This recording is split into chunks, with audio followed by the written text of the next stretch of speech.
Namo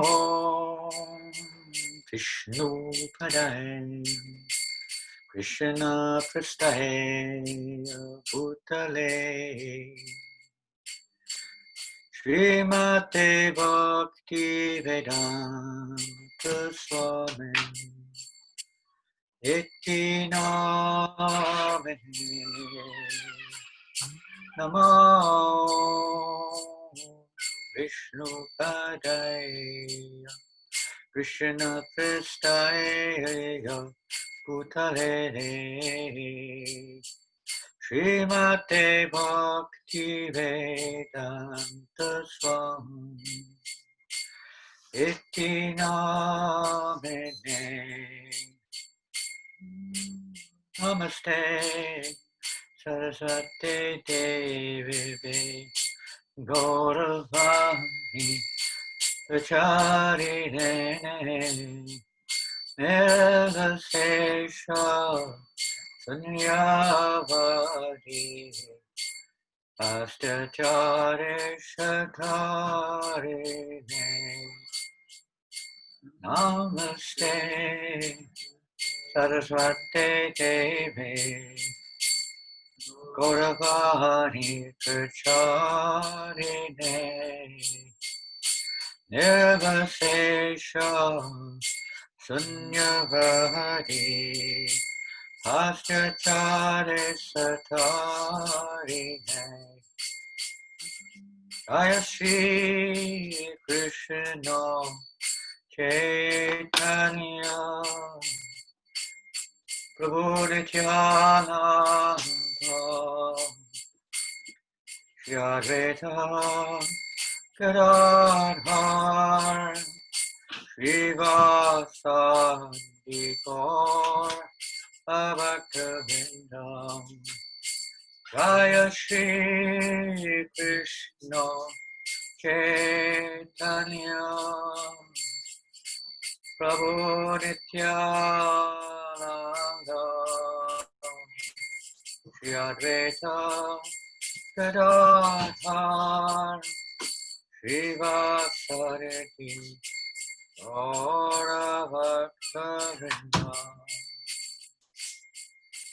Hare Krishna Hare Krishna Krishna Krishna Hare Hare Hare Rama Hare Rama Rama Rama Hare Hare Hare Krishna Hare Krishna Krishna Krishna Hare Hare Hare Rama Hare Rama Rama Rama Hare Hare Hare Krishna Hare Krishna Krishna Krishna Hare Hare Hare Rama Hare Rama Rama Rama Hare Hare Hare Krishna Hare Krishna Krishna Krishna Hare Hare Hare Rama Hare Rama Rama Rama Hare Hare Hare Krishna Hare Krishna Krishna Krishna Hare Hare Hare Rama Hare Rama Rama Rama Hare Hare Hare Krishna Krishna Krishna Hare Hare Hare Rama Hare Rama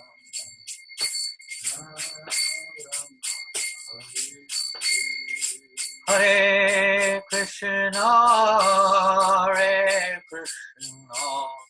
Krishna, Krishna, Hare Hare, Hare Rama, Hare Rama, Rama Rama, Hare Hare. Hare Krishna, Krishna Krishna, Hare Hare, Hare Rama, Rama Rama, Hare Hare. Hare Krishna, Hare Krishna, Krishna Krishna, Hare Hare, Hare Rama, Hare Rama, Rama Rama, Hare Hare, Hare Krishna, Hare Krishna, Krishna Krishna, Hare Hare, Hare Rama, Hare Rama, Rama Rama, Hare Hare, Hare Krishna, Hare Krishna, Krishna Krishna, Hare Hare, Hare Rama, Hare Rama, Rama, Hare Hare, Hare Krishna, Hare Krishna, Krishna Krishna, Hare Hare, Hare Rama, Hare Rama, Rama Rama, Hare Hare, Hare Krishna, Hare Krishna, Krishna Krishna, Hare Hare, Hare Rama, Hare Rama, Rama Rama, Hare Hare, Hare Krishna, Hare Krishna,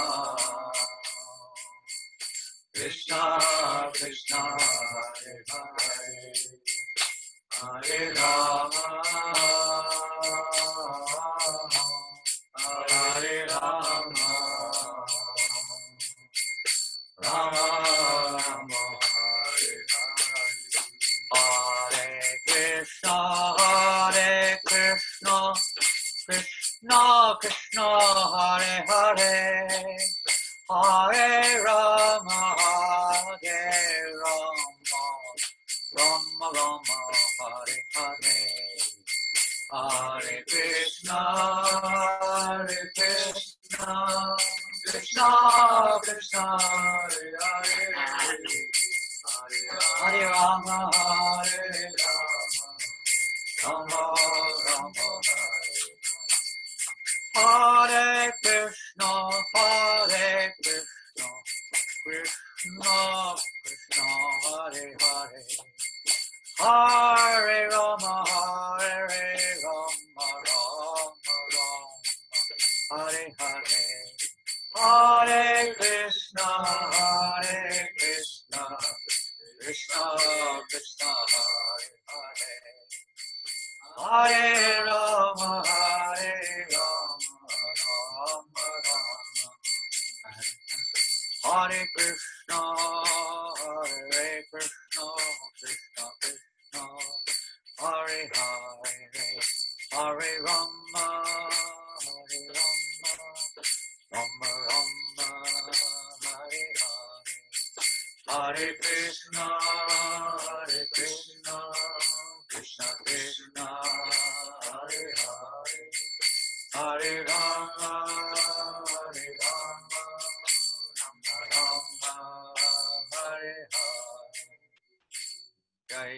Radha Madhava Kunja Bihari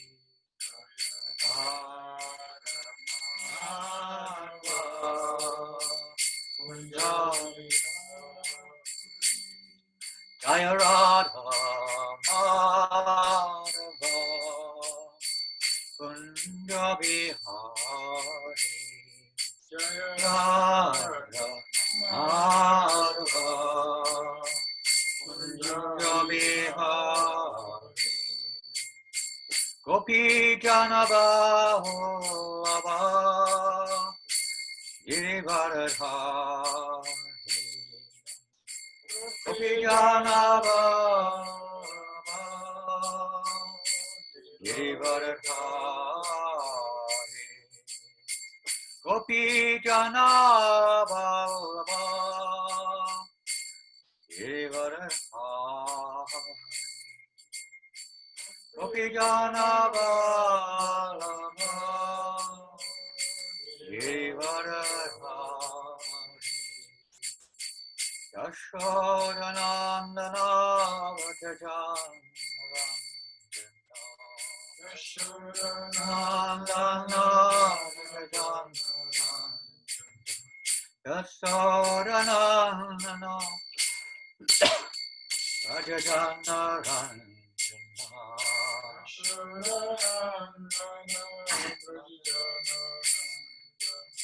Shodanandana Rajajana Ranjana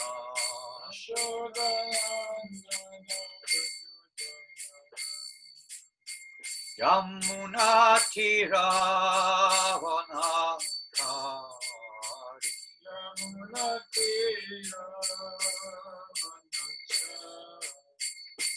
Yamuna Tiravana Yamuna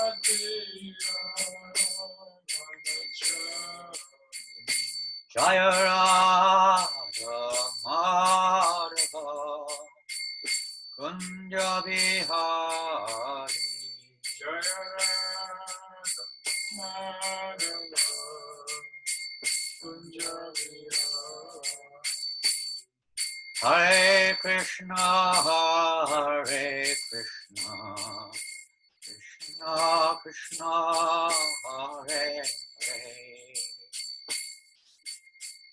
Hare Rama Hare Rama Rama Rama Hare Hare Hare Krishna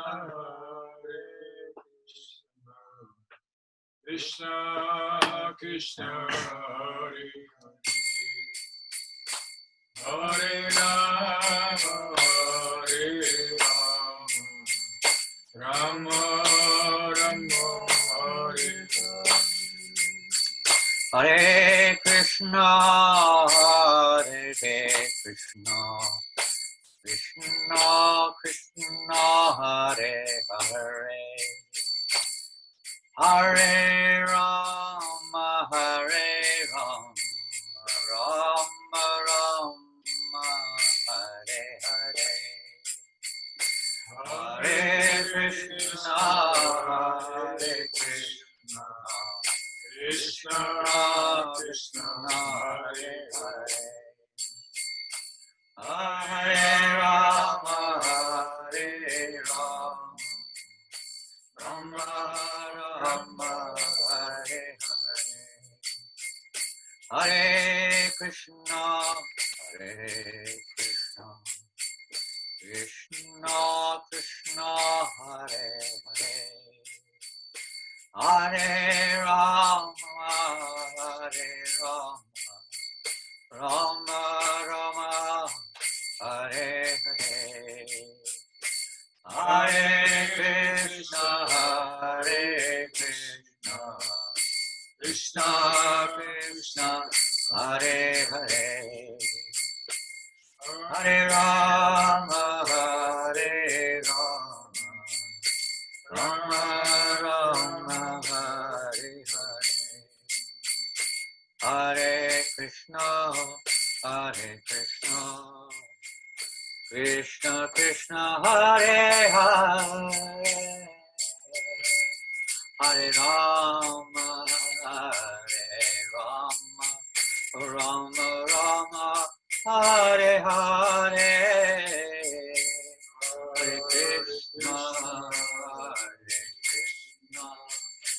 Krishna Krishna Hare Hare Hare Rama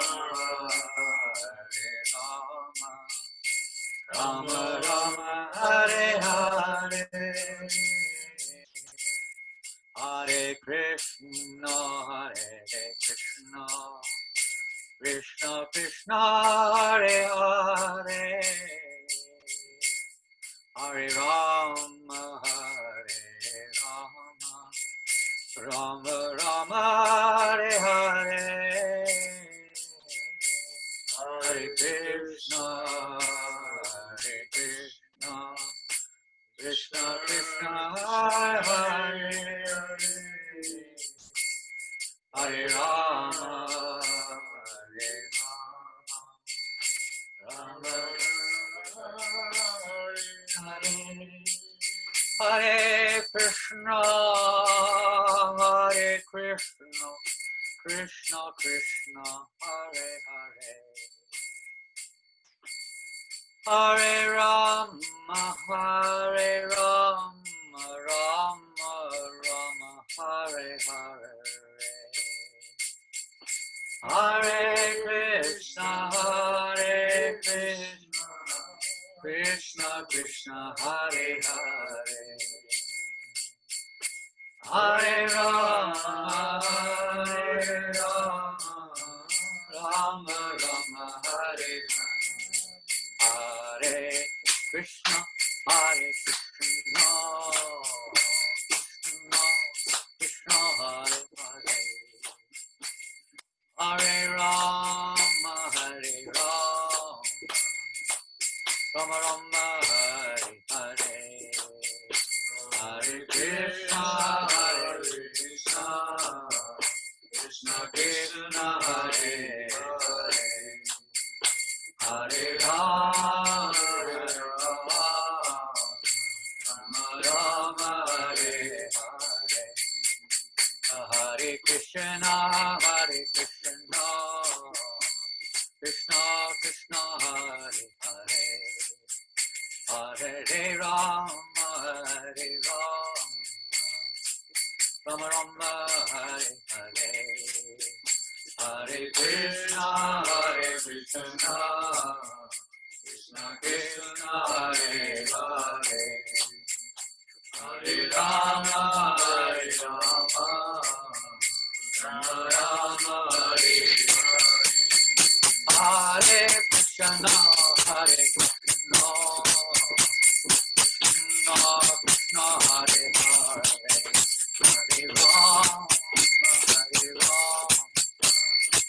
Rama Rama Hare Hare Hare Krishna Krishna Krishna Hare Hare Hare Rama Rama Rama Hare Hare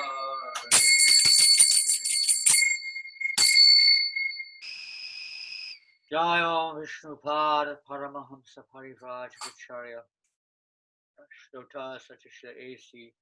Bhaktivedanta Swami Prabhupada ki Ananta Kota Vaishnava Namacharya Shla Haridasa Thakur ki James Gaho Sri Krishna Chaitanya Prabhu Nityananda Shri Advaita Gadadhar Shri Vasudi Gaur Bhaktivinoda Shri Radha Krishna Gopa Gopinath Shamakunda Radhakunda Giri Govardhan Shri Vrindavan Dham ki Shri Mayapur Dham ki Jagannath Puri Dham ki Ganga Maya ki Jamuna Maya ki Tulasi Devi ki Bhakti Devi ki Samaveta Bhaktivinoda ki Lord Chaitanya's Harinama Sankirtana Brihat Madanga ki Shri Prabhupada ki Shri Sri Gaurnitai ki Gaura Premanandi Antaraj Srimad Bhagavatam ki all glories to the assembled devotees all glories to the assembled devotees all glories to the assembled devotees All glories to Sri Guru and Sri Guru.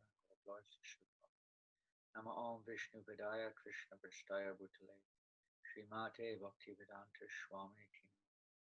Namaste Saraswate Devi Gauravani Pacharine Nirvasesha Shanyavadi Pastacharya Shatani.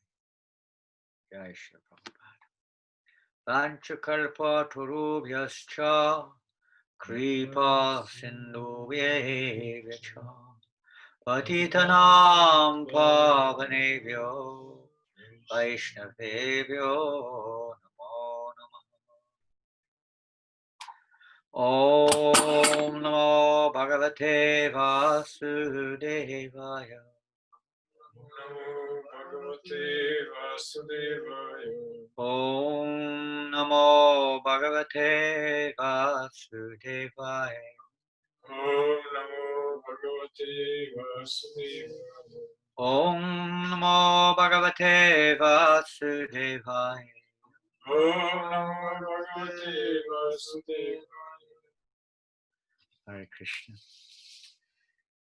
Well, good morning, good afternoon, good evening, whatever it is in your part of the world. Today we're in Paris, and we'll be continuing reading from the Srimad Bhagavatam, third canto, chapter 25, text number 25. We have the book there, please. So the verse is now coming on the screen. Continuing the teachings of Lord Kapila Dev to Mother Devduti. And this verse is possibly the most famous or most known verse in this section. Prabhupada quotes it many, many times. In lectures, in purports, conversations, etc. So please repeat. Satang prasanga mamma vyasangvido bhavanti kritkarna rasayanaha kataha tajoshanad ashu apavaga vartmani shraddha ratir bhaktir anukramishati satam prasangan mama virya sangvido avanti ritkarna rasayana kataha tajoshanada shrapavaga vartmani Shradharatir Bhaktir Anukramishati Satam Prasanga Mama Virya Sangvidho Bhavanti Hitkarna Rasayana Kataha Tajoshanara Shvapavarga Vartmani Shradharatir Bhaktir Anukramishati. Word for word. Satam, of pure devotees. Prasangam, or prasangat, through the association. Mama, my, virya, wonderful activities. Sangvidaha, by discussion of. Bhavanti, become. Krit, rit, to the heart. Karna, to the ear. Rasayanaha, pleasing. Kataha, the stories. Tat, of that. Joshanat, by cultivation. Ashu, quickly. Apavarga, of liberation. Vartmani, on the path. Shraddha, firm faith. Ratihi, attraction. Bhaktihi, devotion. Anukramishati, will follow in order. Prabhupada. Translation and purport by His Divine Grace, Srila A.C. Bhaktivedanta Swami Prabhupada. In the association of pure devotees, discussion of the pastimes and activities of the Supreme Personality of Godhead is very pleasing and satisfying to the ear and the heart. By cultivating such knowledge, one gradually becomes advanced on the path of liberation, and thereafter he is freed, and his attraction becomes fixed. Then real devotion and devotional service begin. Purport. The process of advancing in Krishna consciousness and devotional service is described here. The first point is that one must seek the association of persons who are Krishna conscious and who engage in devotional service. Without such association, one cannot make advancement. Simply by theoretical knowledge or study, one cannot make any appreciable advancement. One must give up the association of materialistic persons and seek the association of devotees, because without the association of devotees, one cannot understand the activities of the Lord. Generally, people are convinced of the impersonal feature of the absolute truth because they do not associate with devotees. They cannot understand that the absolute truth can be a person and have personal activities. This is a very difficult matter, difficult subject matter. And unless one has personal understanding of the absolute truth, there is no meaning to devotion.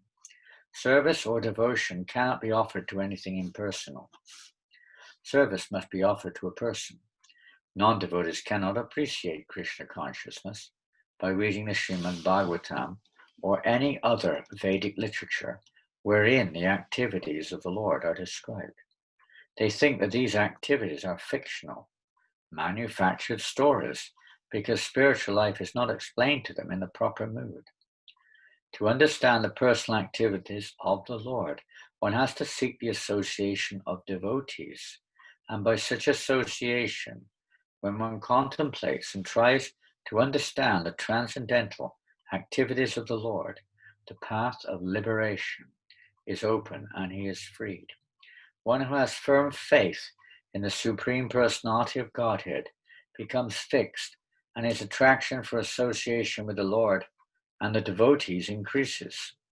Association with devotees means association with the Lord.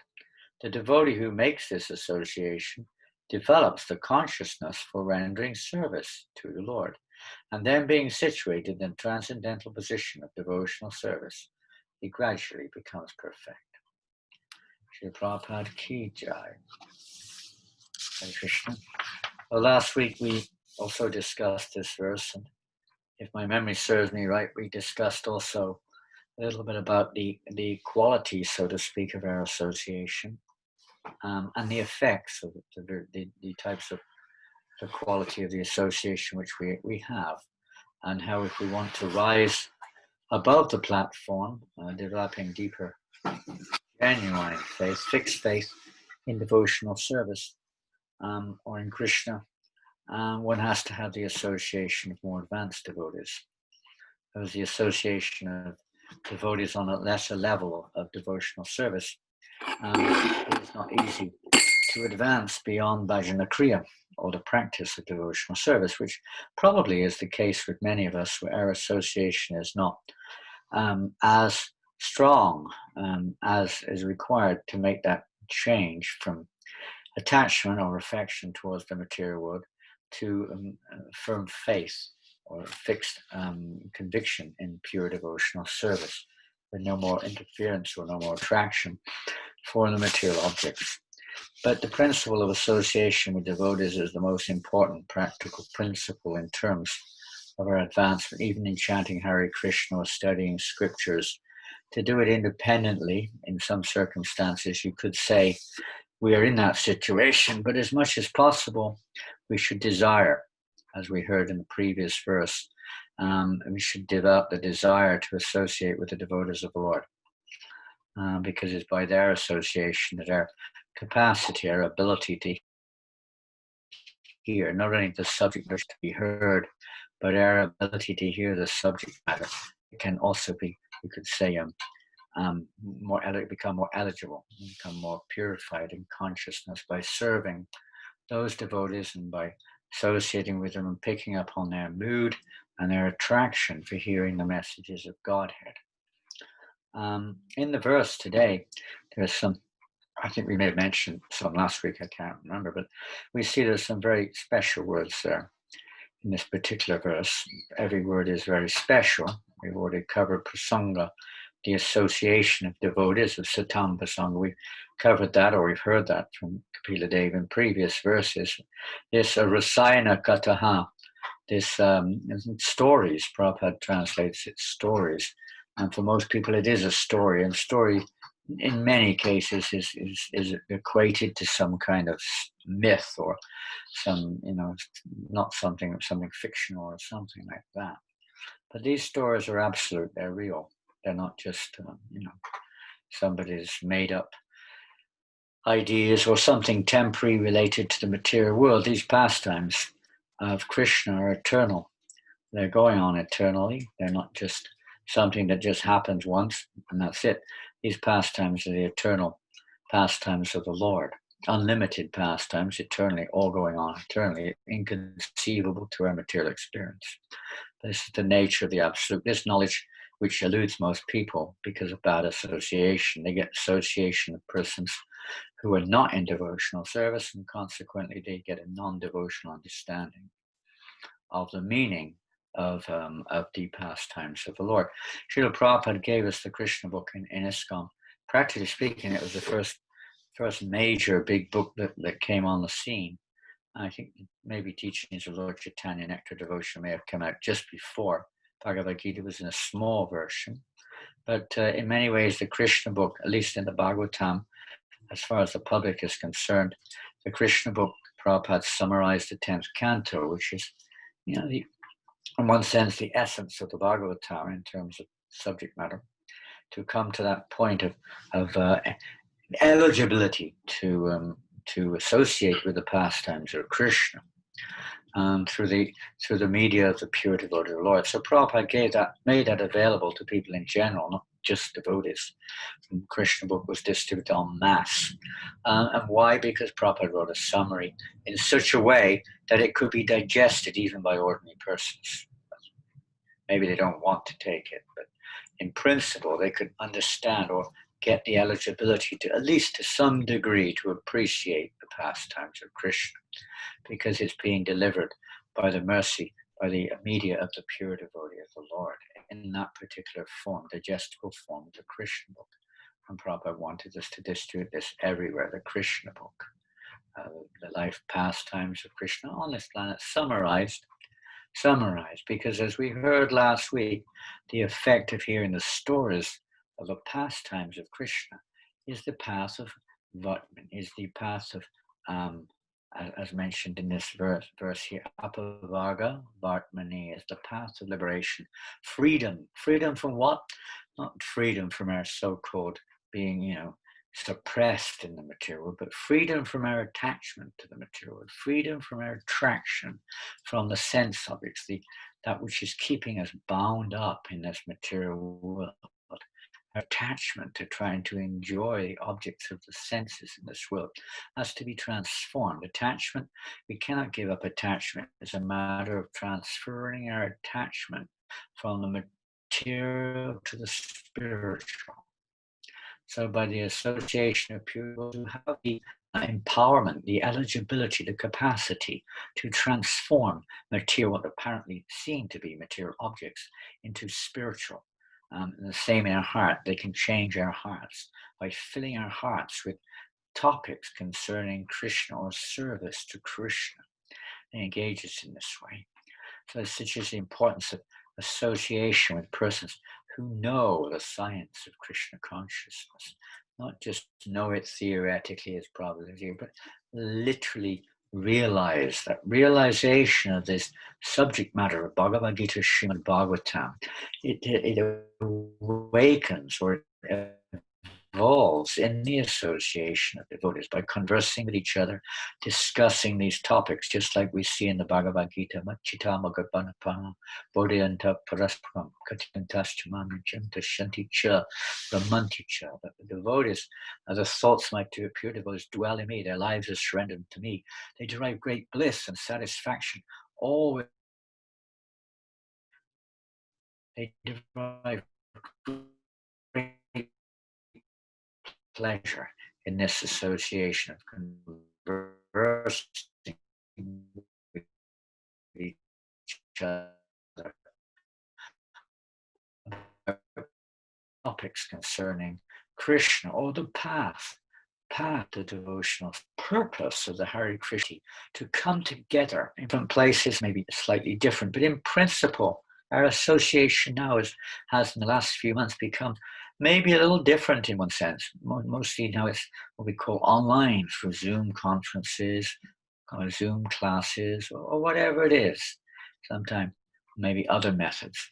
But a lot of it is now a little different. It's not sitting down necessarily in a temple with 100 devotees or whatever and hearing from a speaker and being physically sitting there, but rather online. And we can hear classes associating with great souls all over the world who are sharing this opportunity to get this satam pasankat, this opportunity to associate with great devotees of the Lord and hear this Krishna Katha, and thus experience rasayana, or pleasure, the pleasure in the heart and ear by hearing Krishna Katha from the right source. And this is the path, Apavarga Vartmani, the path of freeing us from the material world, because gradually, as this verse also explains, Mukti Anukrimishiti, follows, devotion follows one after the next in that proper association. If someone's got something, we can only get what they've got. When we associate with pure devotees like Srila Prabhupada, then, and devotees who are sincerely following Srila Prabhupada, then we're on the path. We're on the right path to pure devotees. That's why we take direction from those who are taking direction from Srila Prabhupada to guide us out of this bondage, out of this dense darkness which we're in, of seeing everything from our own conditional mind and intellect, and judging everything accordingly. So we get an imperfect understanding of the philosophy, an imperfect understanding of the process, an imperfect understanding of the conclusion of who we are, who others are, and so on and so forth, and what is right and wrong. We have imperfect discrimination, imperfect capacity to analyze. But in the association of pure devotees, gradually the heart becomes, consciousness, when we say heart, becomes purified. So our vision, or our ability to pick up and perceive what is being discussed or what is being explained becomes clearer and clearer and clearer in the association. Just like as the sun is rising, everything becomes clearer. Or maybe when we wake up, our eyes are a little fuzzy, we can't see very well. We've been blinded by darkness or sleep. So when we wake up, it does take a little time for the eyes to refocus. As long as we don't go back to sleep again, gradually we'll start seeing things a little bit more clearly. So let us hear from a pure devotee of the Lord now, a little bit related to this subject matter. It's been weeks since we really meant to share this, and I may be a little bit out of order in terms of my original idea of presentation. But we'll start with the first canto, and we're going to be hearing some of the, related topics, in terms of this particular verse. We're going to start off with the desire. Without desire to hear, of course, any hearing, even without desire, the devotees of the Lord Chaitanya Sankirtan movement, even those who are not willing, are eligible by the mercy of Lord Chaitanya, at least to hear the holy name. But if we really want to progress in devotional service, the general principles, we have to develop a desire to hear about Krishna. In whatever relevant form it is for us. Not that we jump over, tell me about the 10th canto straight away, the pure devotee. If that's what they consider is relevant, then they'll give it to us like Prabhupada did with Krishna. But in principle, the pure devotees of the Lord, they give us the necessary prescription which is relevant to our present, what we call adhikar, or eligibility to hear. It's the same with the Srimad Bhagavatam. Bhagavatam, again and again, Prabhupada said, we don't jump straight into the 10th canto, and particularly not into the pastimes of Rasa Lila, or the intimate pastimes of Radha and Krishna and the gopis. But rather we go through 9 cantos, and we gradually start to understand the truth. Something's happening here. Pardon? It's okay. The truth regarding the various Krishna, his various forms, the tattva of the Absolute, and so on and so forth. And by the association of great devotees such as Prahlad Maharaj and so many others, we gradually become free of anarthas. Even in the 10th canto, in principle, it's not absolute, but in principle we see the importance, and in terms of, you could say, chronological importance of the killing or the removal of various anarthas. The killing of various demons takes place in the pastimes as we read them in the 10th canto, right from the beginning of Putana and through various other demons like Krinavarta and so on and so forth, who were killed by Krishna, some by Balaram. And this represents also the removal of obstacles on our path, various types of anarthas, etc. So that one actually develops a genuine desire. But even if that isn't the case, in the association of pure devotees of the Lord, nonetheless, a desire to hear the truth, to hear these messages can be evoked. And even if we are not having a particularly strong desire at all, somehow or another, if we're in the association of those who do, we also gain great benefit being in that association and hearing these transcendental subject matters of hearing and chanting in the association of pure devotees. This movement is specifically meant to churn, to facilitate, to practically offer this opportunity for people and for us to get this opportunity in the association of devotees to hear these topics which will cleanse our heart and awaken our attraction to hear more. So let's see what the sages of Naimisharanya have to say about this. Well, they've taken shelter of Sutta Goswami to begin with. This is in the first chapter of the first canto, rather. So it's the first chapter of Bhagavatam. So we're going to start with text number 16 and just read a few verses, just to see their mood, just to see their enthusiasm, to hear this subject matter. We'll go back a couple of more verses actually too. Let's see, to text number, let's see, we can go back to all of them, but we'll go back to text 13. They say, enlighten us, O Sutta, about the personality of Godhead and his incarnations.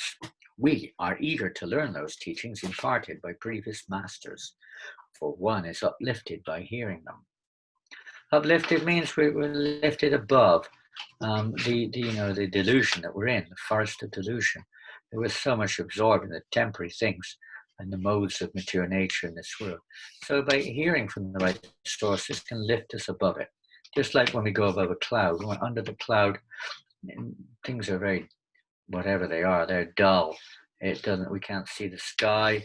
We seem to be in a very limited space almost.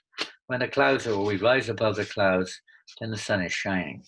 Even sometimes there's a big storm, but when we rise above the clouds, there is no storm.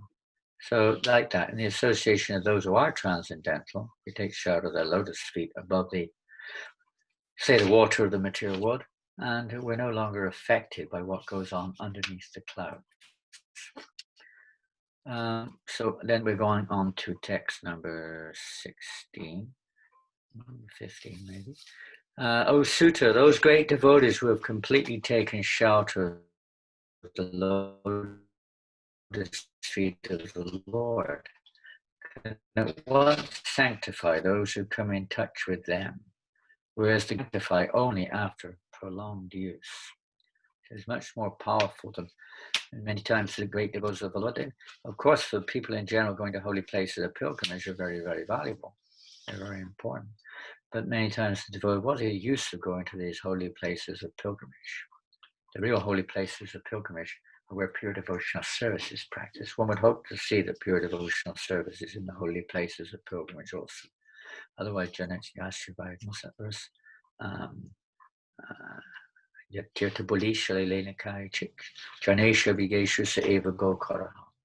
If one goes to the holy places of pilgrimage just to take a bath and doesn't take advantage of the pure devotees who are residing there, then to Eva Gokara, one is really no better than an animal.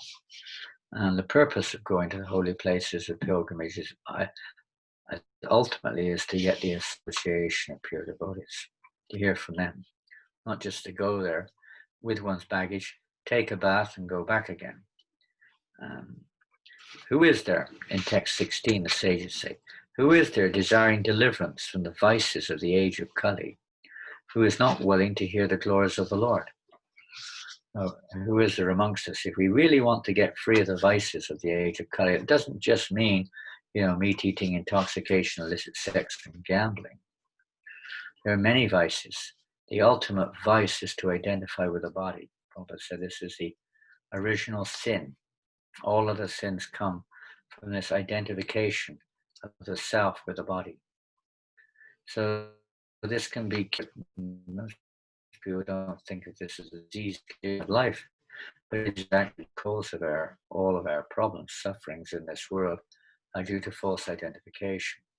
So false identification can be removed in the association of devotees. So who is not willing to hear the glories of the Lord? Well, we know who's not willing. From other places in the Srimad Bhagavatam, who is not willing to hear the messages of the personality of Godhead. Those who are killers of the self. This is described, in fact, we'll read that in the next verse. In fact, we can read it now, just for the sake of it. We're on that subject. We may as well go there right now. I'm not quite sure why this marker is there. Oh, there's another marker. This is in the 10th canto, first chapter, text 4. It's interesting, Prabhupada, when he wrote the Krishna book, this is the verse he put right in the front of the book. It's a very, you could say, foundational verse for the 10th canto, spoken by Parikshit Maharaja, actually, to set the scene for the whole 10th canto. And he says, Nivrittatarshupagimana, Pavoshadash Chotramanovirama, Uttama Shloku Gananavadat, Poman Virjeta, personality of Godhead, is performed in the Parampara system. That is, it is conveyed from spiritual master to disciple. This glorification is relished by those no longer interested in the false, temporary glorification of this cosmic manifestation. Descriptions of the Lord are the right medicine for the conditioned soul undergoing repeated birth and death. Therefore, who will cease hearing such glorification of the Lord, except a butcher or one who is killing his own self? And the purport to the 3rd canto verse we read today by Kapila Dev describes those who are trying to kill the self as the impersonalists, those who hear from Mayavadis, whoever they may be. They may come over sometimes as Vaishnavas, but their bottom line is impersonalism, merging into God, becoming one with God, etc. When we hear about from them, this is the meaning of killing oneself, basically speaking, because we're denying our constitutional position. There will be no rest there. There will be no actual relish from hearing the subject matter if we don't hear from Nivritta Tarshir, as this verse. Those who have Tarshir means lust or material activities, and Nivritta means freed from. Those who are freed from all lusty desire. Lusty desire is not just a sexual, urge beyond norms. It's actually the very concept of seeing oneself as the enjoyer of Krishna's energy. So those who are freed entirely from that, if we hear from them, then we can be delivered, and we can be freed. Otherwise, if we hear from those impersonalism or Mayavad philosophy, although it appears to be freed from the modes of material nature, is far, far freed from self-centered desire. Is the epitome of material, or I'll say material, is the epitome of selfishness, because one is seeing oneself in the center as the all in all. And the material world, we're trying to achieve that, but it's impossible in this material world to reach that point. We try, we endeavor to be the center of everything. But the impersonalist school actually concludes that that is the ultimate liberation. This is their Apabhagavartman, is their path of liberation. It does go no further than that, because they are not willing, because of animosity, envy in the heart, etc., pride. They're not willing to hear, or they're not able to hear properly from the pure devotees of the Lord. Those who are actually purely Nivritatashaya, those who are freed of all affinity to see anything other than Krishna, and everything is for Krishna, etc. So we have to hear from such persons. And if we don't, descriptions of the Lord are the right medicine. The pure devotees give us the right medicine for the conditioned soul. Undergoing repeated birth and death, we may not consider this as even a reality that we're undergoing repeated birth and death. But whether we do or whether we don't, we are. And this is the actual problem, Prabhupada says, to cure birth, death, disease, and old age. But most people are aware of some of that, but they don't see it in its proper perspective, and they want to cure maybe old age also, and death, certainly disease. Birth, well, you don't really think like that. There's nothing to cure unless you're born. There's nothing to think about. So they don't understand this samsara cycle, this reincarnation, or whatever you want to call it, this perpetuation of life from one body to the next. They maybe don't accept it for various reasons, or don't understand it. They don't hear it from the right source. But they're bound up in this cycle, and to get free of this cycle of repeated birth and death and consequent suffering with therein, the association of devotees, pure devotees, those who are free from it, is absolutely essential. So who is a foolish person, will not want to hear this subject matter? It would be a complete fool. It's so easy. And we are fools. We're all basically in a state of mad condition of life, still, because we're identifying ourselves with the material world. And whatever comes from that. So who will not relish hearing these messages, except for those who are butchers? Those who are butchers doesn't just refer only to persons who are literally butchers. We're all in that category. We're still attached to trying to enjoy, is a form of envy, trying to enjoy the bodies of others, whether it's physical or whether it's through the mouth, through eating, or whatever it is. But this mentality of seeing oneself, that this is for my enjoyment, this is for my enjoyment.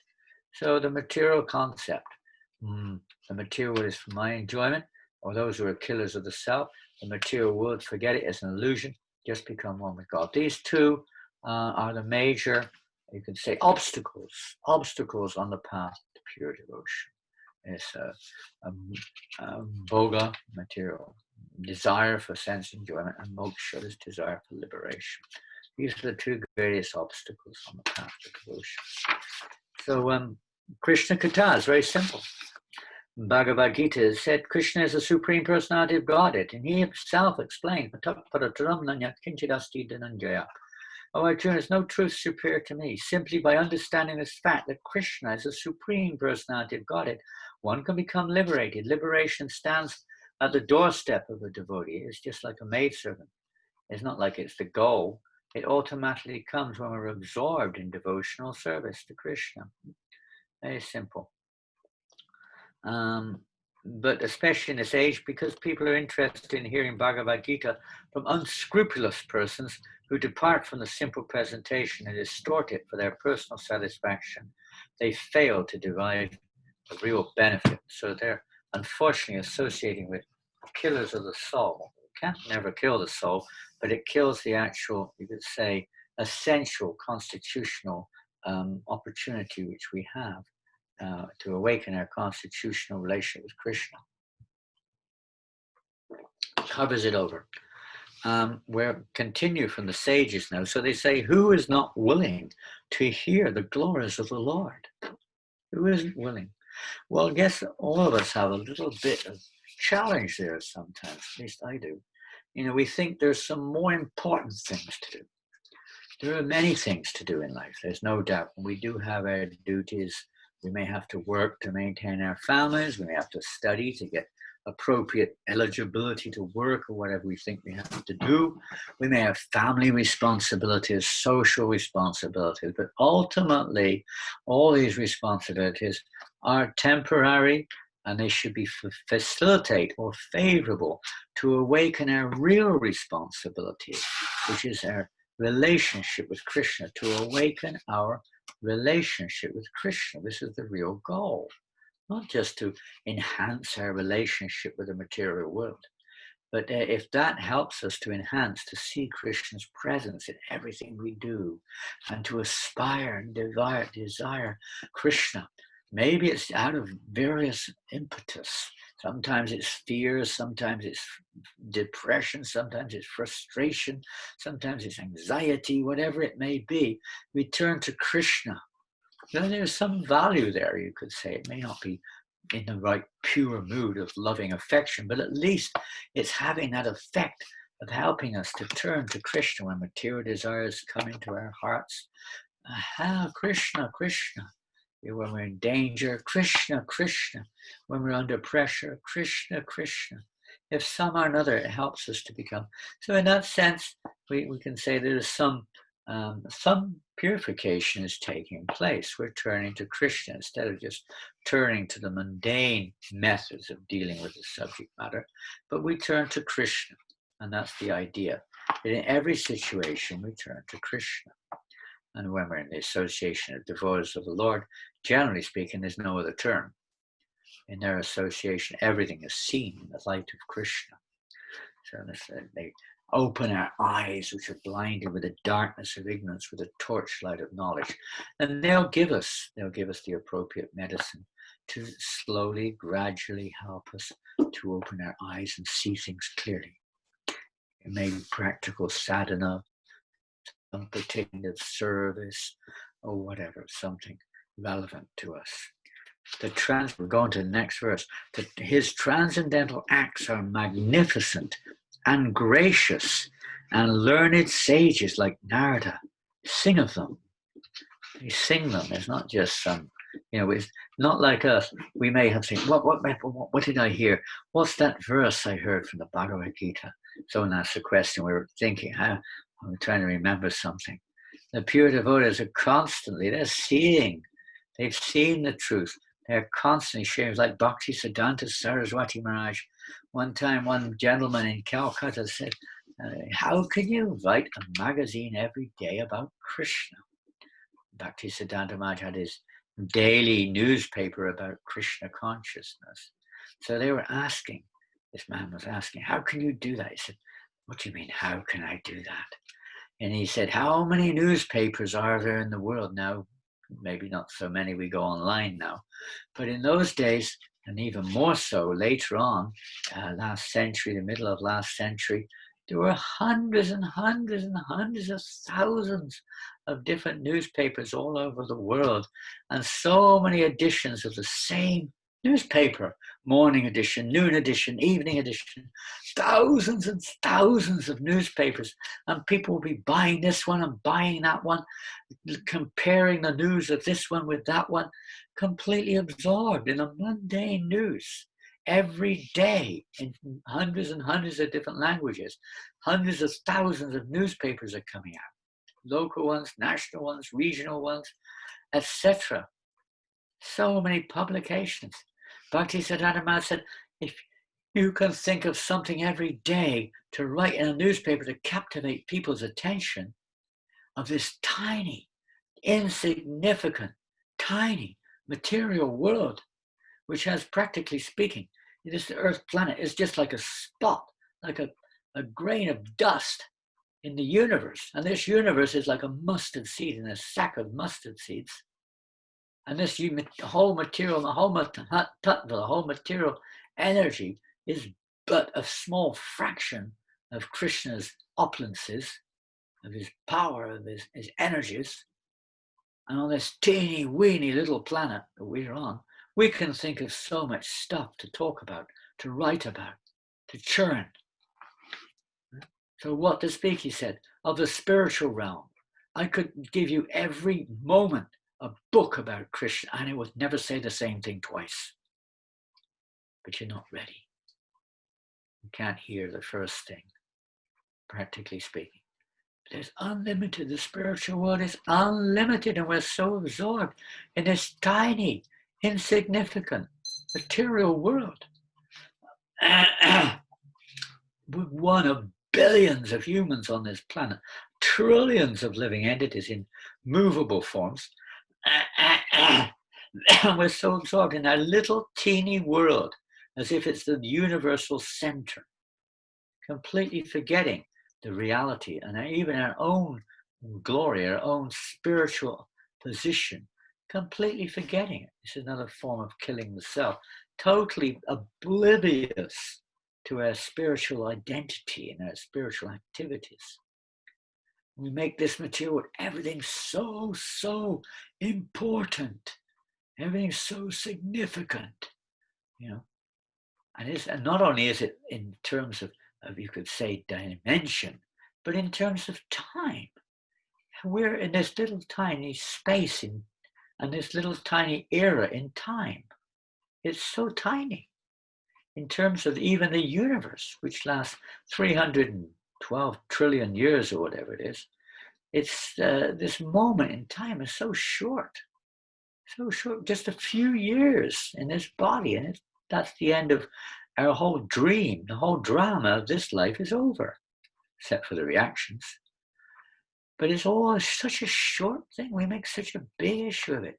But this human life is so valuable.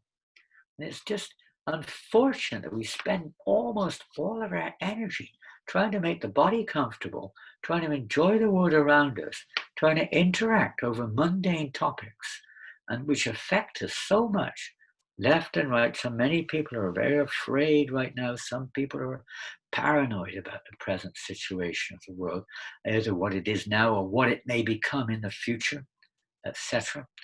They're absorbed in it, not seeing it for what it really is, and not seeing the benefit of such a situation. How this can be such an impetus for us to really become more serious about Krishna consciousness, about more serious about our chanting and hearing. We're very serious to hear and chant about ourselves or about the world situation, if that's our topic of interest, but we're not so serious about chanting the holy names or about hearing Srimad Bhagavatam from the right source. If we could just become more serious, then this situation will be a very favorable situation for being Krishna conscious, which is the purpose why Krishna is allowing all this to go on right now, to give us this opportunity to become more serious about Krishna consciousness. Yes, karma is there, but that's not the most important factor. That goes on automatically. It's to give the devotees and ultimately the people in general more of an opportunity. Wake up. Now, wake up. We may realize now that this world is samasataye padapalababam mahatpadam punya yashomarari, is a dangerous place. And unless we take shelter of Murari, the Lord, the killer of the Murari demon, unless we take shelter of Krishna, then there's no way out. There's no way out. We're stuck. We have to take shelter. Krishna alone can deliver us. But we have to hear about him from the right source. We have to chant and hear about Krishna. Hare Krishna, Hare Krishna, Krishna Krishna, Hare Hare, Hare Rama, Rama Rama, Hare Hare. I was listening to a lecture of Srila Prabhupada early this morning, very early this morning. And Prabhupada was saying, not like this, not like that. You will not get anywhere doing that. Hare Krishna, we have to call to Krishna, not Gidi Gidi Ram Ram. We have to call to Krishna. Hear Krishna. Krishna says, if you don't hear me, Bhagavad Gita, have you heard me with an attentive mind? If you don't hear me, Arjuna, you will be lost. You will be driven by your false ego to act whimsically. We have to hear Krishna, hear the subject matter of Krishna Katha, hear the instructions of Krishna from the right source in the Bhagavad Gita elsewhere, through the media of the pure devotees of the Lord. The sages go on. Please, therefore, so the great devotees, they sing, they don't just speak, they automatically sing. When you love somebody, when you love something, you can automatically, you want to express it through song, through action, whatever it may be.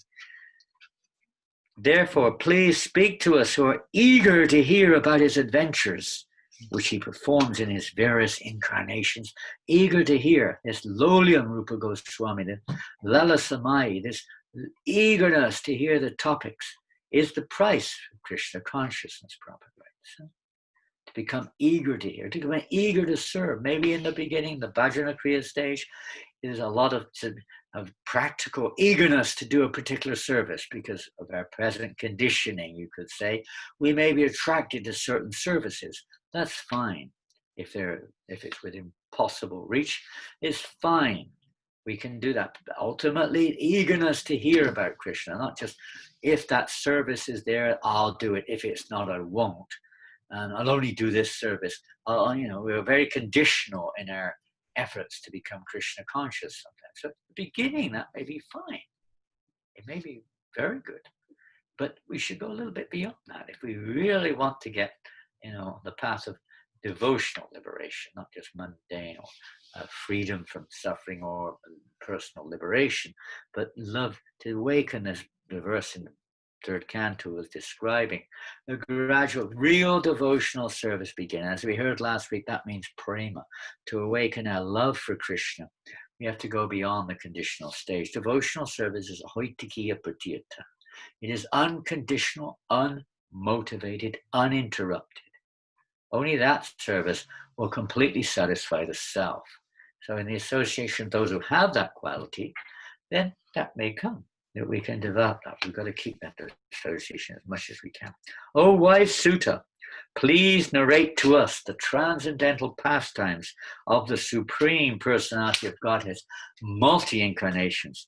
Such auspicious adventures and pastimes of the Lord are performed by his internal powers. They are not material, they're spiritual. They're performed by his internal powers, which includes his internal associates and all the various relationships between the Lord and his associates. We get the opportunity to hear about these wonderful interactions.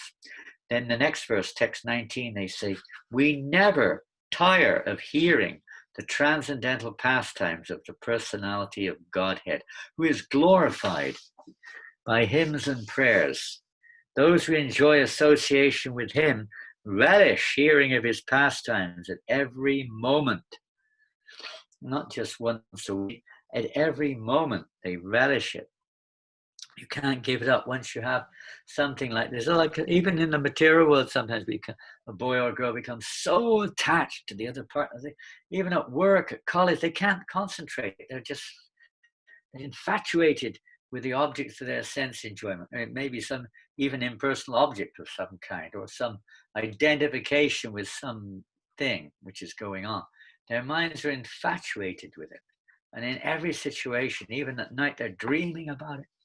It's like, of course, time comes along and separates, and not only that, karma comes along and creates disturbance. But in principle, it's a perverted reflection of this nature of the pure soul, who is absolutely, fully absorbed in every way in their relationship with pleasing Krishna, how to please Krishna.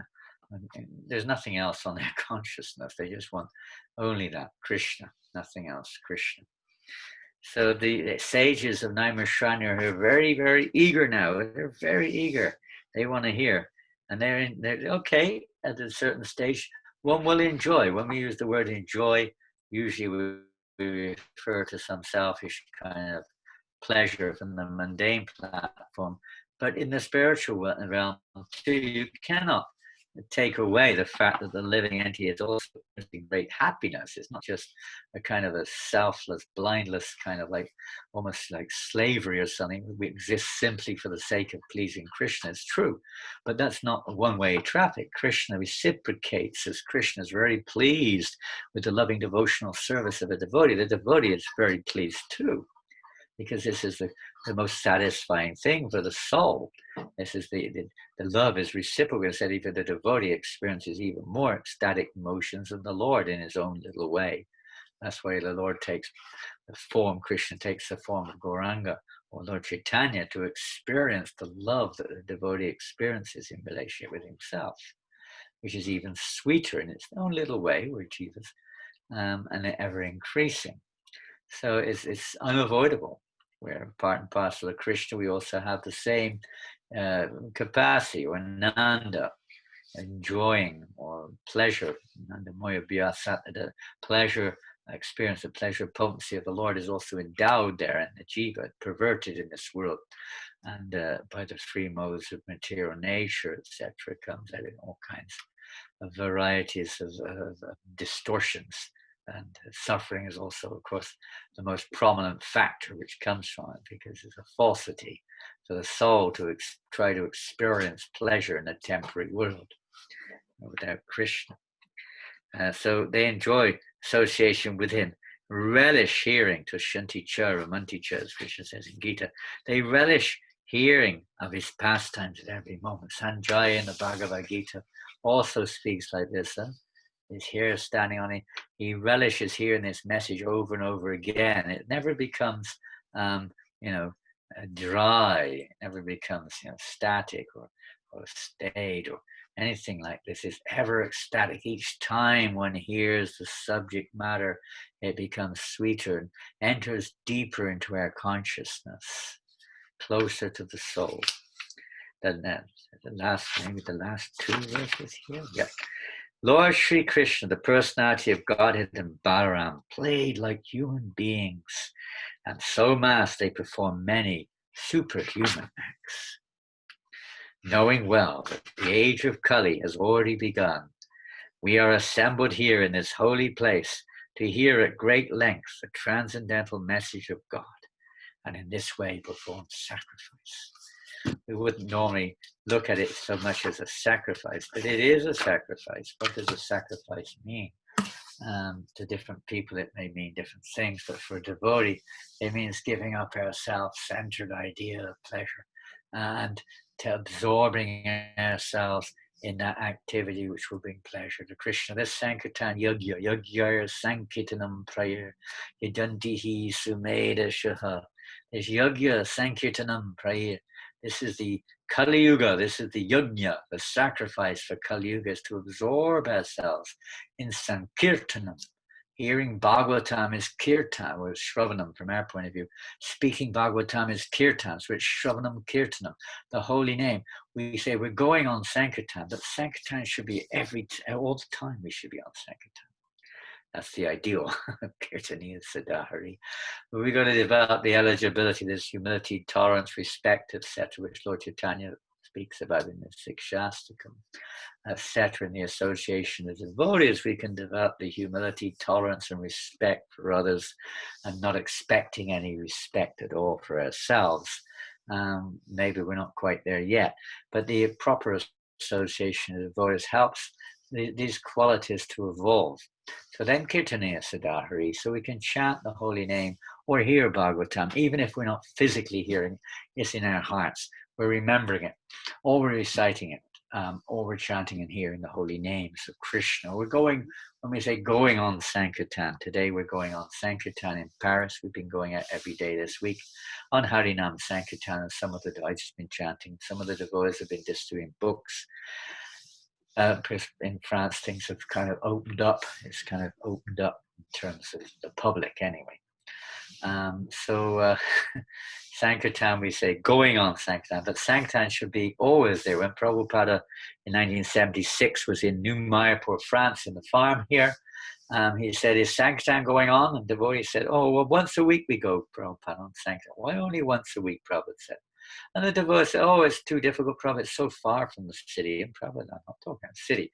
Sankirtan should be going on all the time here in the temple. That's Sankirtan.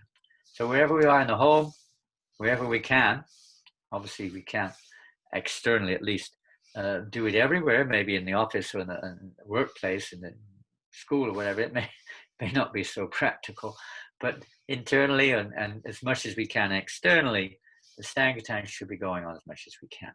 And ultimately it meaning seeing everything in relation with Krishna. We may take a little while before that comes, but at least we try to chant the holy name of Krishna wherever we can, wherever we go, in our homes, in the bathroom, in the kitchen, wherever it's practical, we try to chant or hear the holy name of Krishna or the pastimes of Krishna. These pastimes act like autumnal rains on the muddy heart. They cleanse the dirty, muddy heart. They're very cleansing, very soothing, very purifying, therapeutic, whatever you want to call it. They have this magical effect, even without knowing it. To hear the Krishna book from Prabhupada or pure devotees of the Lord has a magical effect on our consciousness, especially when we're in the association of devotees, hearing and chanting.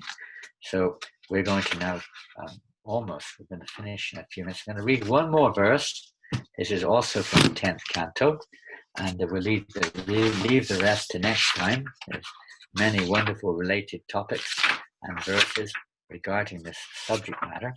This is also in the 10th canto, and we may have touched on it briefly at the beginning of last week. It's like between material and spiritual. When Lord Chaitanya Mahaprabhu was discussing with Ramananda Roy on topics of perfection of human life, Lord Chaitanya was pleased, you could say, with Ramananda Roy's statements of how to attain perfection, even up to the point of Sarva Dharma Pratyagya. But he said, still, this is an influence, surrender unto me, give up all other forms of religiosity. It certainly is a very significant verse indeed. But he said, speak more, go further. It's not just about Varnashram or Karma Yoga or even acting in knowledge, etc. All these things are steps towards the real turning point. The real turning point came when Ramananda Roy quoted this verse in the 10th canto, 14th chapter.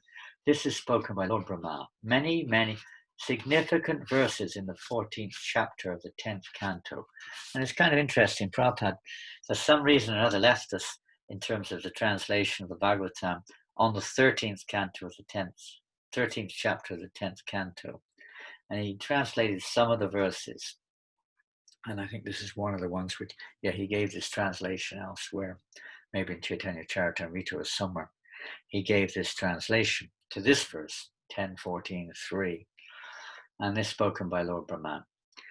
Jnane prayasam udapasya namanta eva jivanti sanmukuritomba vidyavarit vartam stane stita shutikatam tanuvan manobir ye prayaso jito pyasitais trilokyam.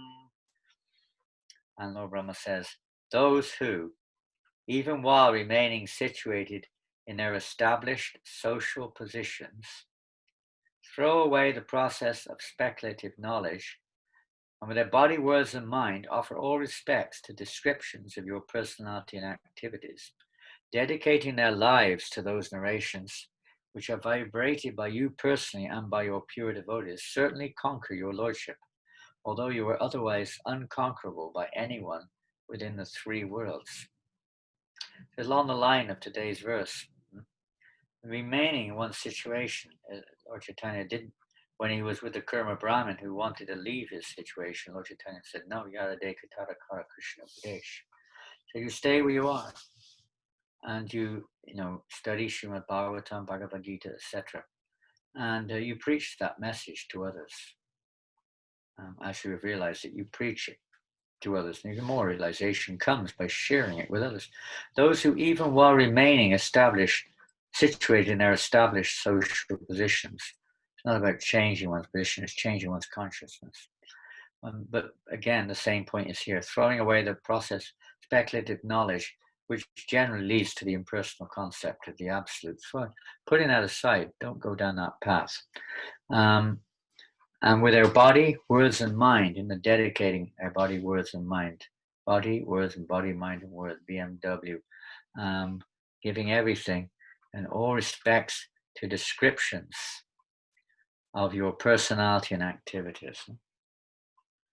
All respects to those. I mean, it's not like we're kind of like all the time going, I offer my obeisances to the pastimes of Krishna. That's also kind of nice, but it means giving our consciousness, giving our attention, giving our time.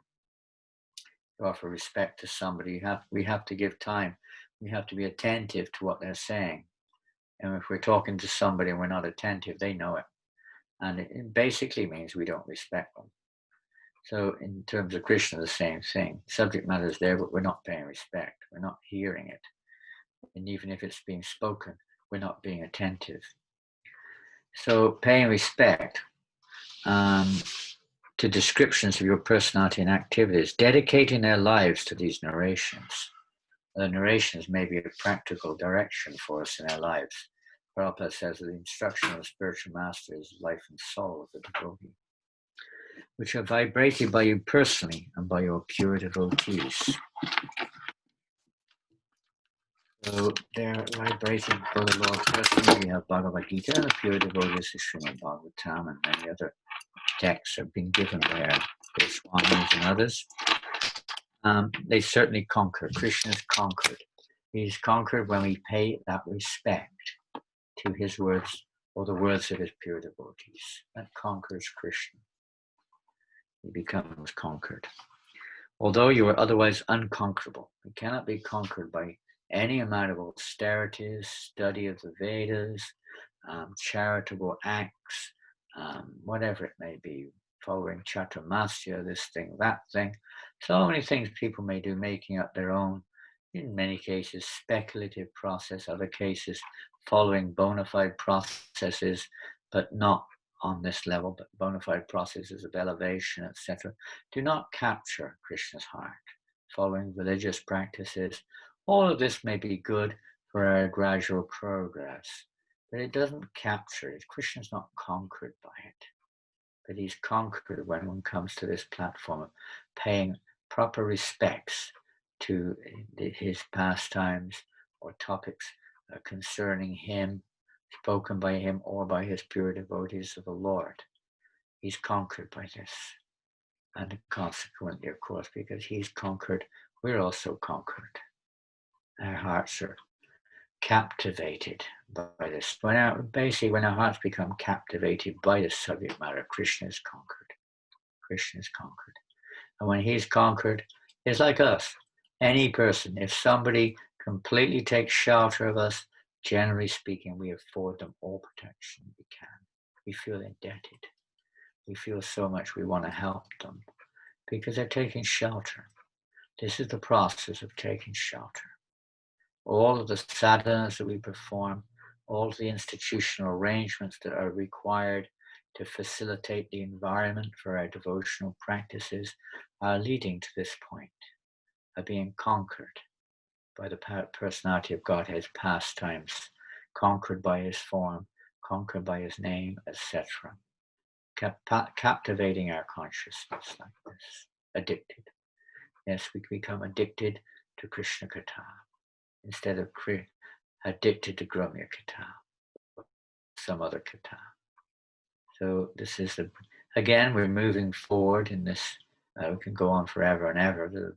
Every verse of the Bhagavatam, in one sense, is related to this subject matter. We're just selecting a few which are perhaps a little more specific. So we'll carry on with more wonderful verses next week from Srimad Bhagavatam. I don't know whether it'll be Wednesday. We'll have to see. We're on the move a little bit now in terms of, at least in France. So we'll see. But probably on Wednesday. If not Wednesday, then Saturday. We'll carry on. Jai Shri Prabhupada ki jai. Kontrashna Bhagavatam ki jai. So maybe some questions are there. Let's see.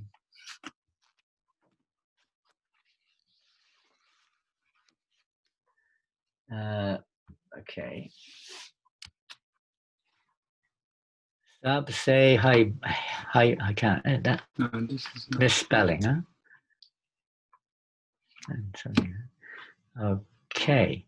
It is stated by acharyas that association of devotees is the only spiritual strength of a devotee, and without the mercy of spiritual master, the disciple can't make progress in Krishna consciousness. Which one is most important? One, sadhu sangha, or mercy of spiritual master for advancing in Krishna consciousness? What is best way for a disciple to please spiritual master and get that mercy? Well, you kind of answered it really in a sense. As a part of that question, sadhu sangha. That is mercy, that's Krishna's mercy, Yashiprasada Bhagavat Prasada, Yashiprasada Nagatikatopi, that Krishna sends, when we're fortunate, that association of the devotee is always there, but we're not always fortunate to take it.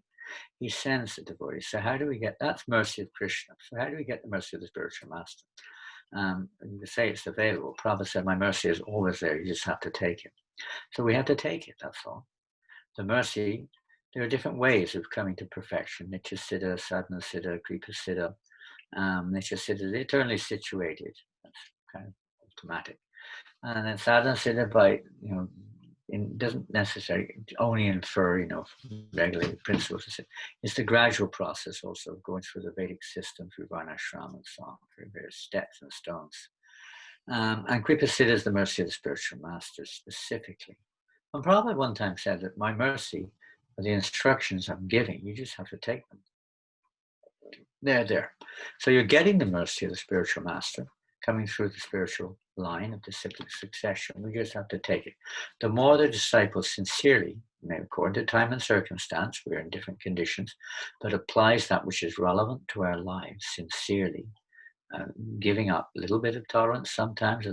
We have to be willing to give up sometimes certain things which we're addicted to or attached to by maybe becoming more attached to some devotional practice, whatever. But we should be, the more we're eager for that association, the more we're eager to try to perform activities which please the spiritual master. Of course, one has to generally ask or hear what pleases the spiritual master. That means some eagerness is there. And the more we become eager to do what the spiritual master wants, which means Krishna wants, then the more we make progress, the more we get that mercy, you could say. The more the spiritual master will be pleased, then Krishna is pleased and he delivers us and cleanses our heart. Is the process. The more Prabhupada said, as he sees his disciples following the regulated principles, chanting at the 16 rounds, especially without offense, the spiritual master is very pleased. He's very pleased. And when he's pleased, Krishna's very pleased. He's pleased maybe in the beginning by any little thing. Wow, he said, Hare Krishna. Wow, wonderful. Oh, he brought a roll of toilet paper into the temple and offered it. Fantastic. But if after 40 years all we can do is bring a roll of toilet paper into the temple, it's something, but it's, we should be doing a bit more. So a little surrender. When the spiritual master sees us surrendering, when he sees us more and more engaged in devotional service, when he sees the devotees respecting of the devotees, when he sees us enthusiastic to follow the principles which the parampara, which the spiritual master of the disciplic succession have given us, he's very pleased. When he sees qualities of humility, or let's say even repentance, and different moods developing in our heart, or manifesting in our behavior, he's pleased. There's so many ways. Depending on our situation, he may be pleased. And he's very pleased when he sees us. Krishna says, there's no more dear to me, the one who dedicates themselves to spreading this message. When he sees the devotees endeavoring to try to spread this message of Krishna consciousness to others, he's very pleased indeed. We may not be so expert, but we're trying to chant the holy name in public, to distribute prasadam, to distribute books, whatever way we can do it, or preach online, whatever it is, but trying to share this message with others. There's so many ways he's pleased. And thus Krishna will give him mercy. He'll shower his mercy on one who pleases his pure devotees. We're pleasing Srila Prabhupada. Krishna is very pleased. All we have to do is try our best to follow his instruction and avoid offenses as much as we can. avoid these offenses, recognize ourselves. Maybe I'm an offender. Maybe I am an offender. And trying to do something about it. Reality which is displeasing to you. And Srila Prabhupada, spiritual masters, etc., by giving us, they're very merciful. They're more merciful than Krishna, you could say, in one sense. Prabhupada, I was reading the other day, Prabhupada was discussing with Tamal Krishna Maharaj, and they were discussing about one particular disciple of Prabhupada, Indian disciple, who he was quite a charismatic personality, and he saw that he could also get some name and fame in this Krishna consciousness way. So he started using the techniques which he learned from Srila Prabhupada to start his own little circle. And this came to Prabhupada's attention, and I said, we can't tolerate this, Prabhupada. This time. I said, ask him to come. We were not, we have to tolerate. We've come here to become purified, not to just push away. So he came, and Prabhupada got him back online again. Then he did it again in a different way. He started wanting to become a mystic tantric and this and that. And again, Tamal Krishna said, Prabhupada, how long do we have to forgive this? And Prabhupada said, you do not know about the mercy of Lord Nityananda? You don't know? Lord Nityananda is so merciful. We are followers in the mood of Nityananda. He said, we'll never give up showing this mercy. Although Prabhupada sometimes was very strong about it, in his heart of hearts, he was always merciful. He was always thinking of the welfare of all of his devotees, all of his followers. So like that, Prabhupada did that, and he came back again, and actually Prabhupada gave him sannyas at some point of time. And he did good service for some time. He did after Prabhupada left. He eventually went off and did his own thing. But Prabhupada did everything he could to try to somehow or another bring us into the right path, into the Krishna conscious path to please Krishna. The spiritual master is one who's teaching us how to please Krishna. That's his role. It's not so much about pleasing him, we may see it, but ultimately it's to please Krishna.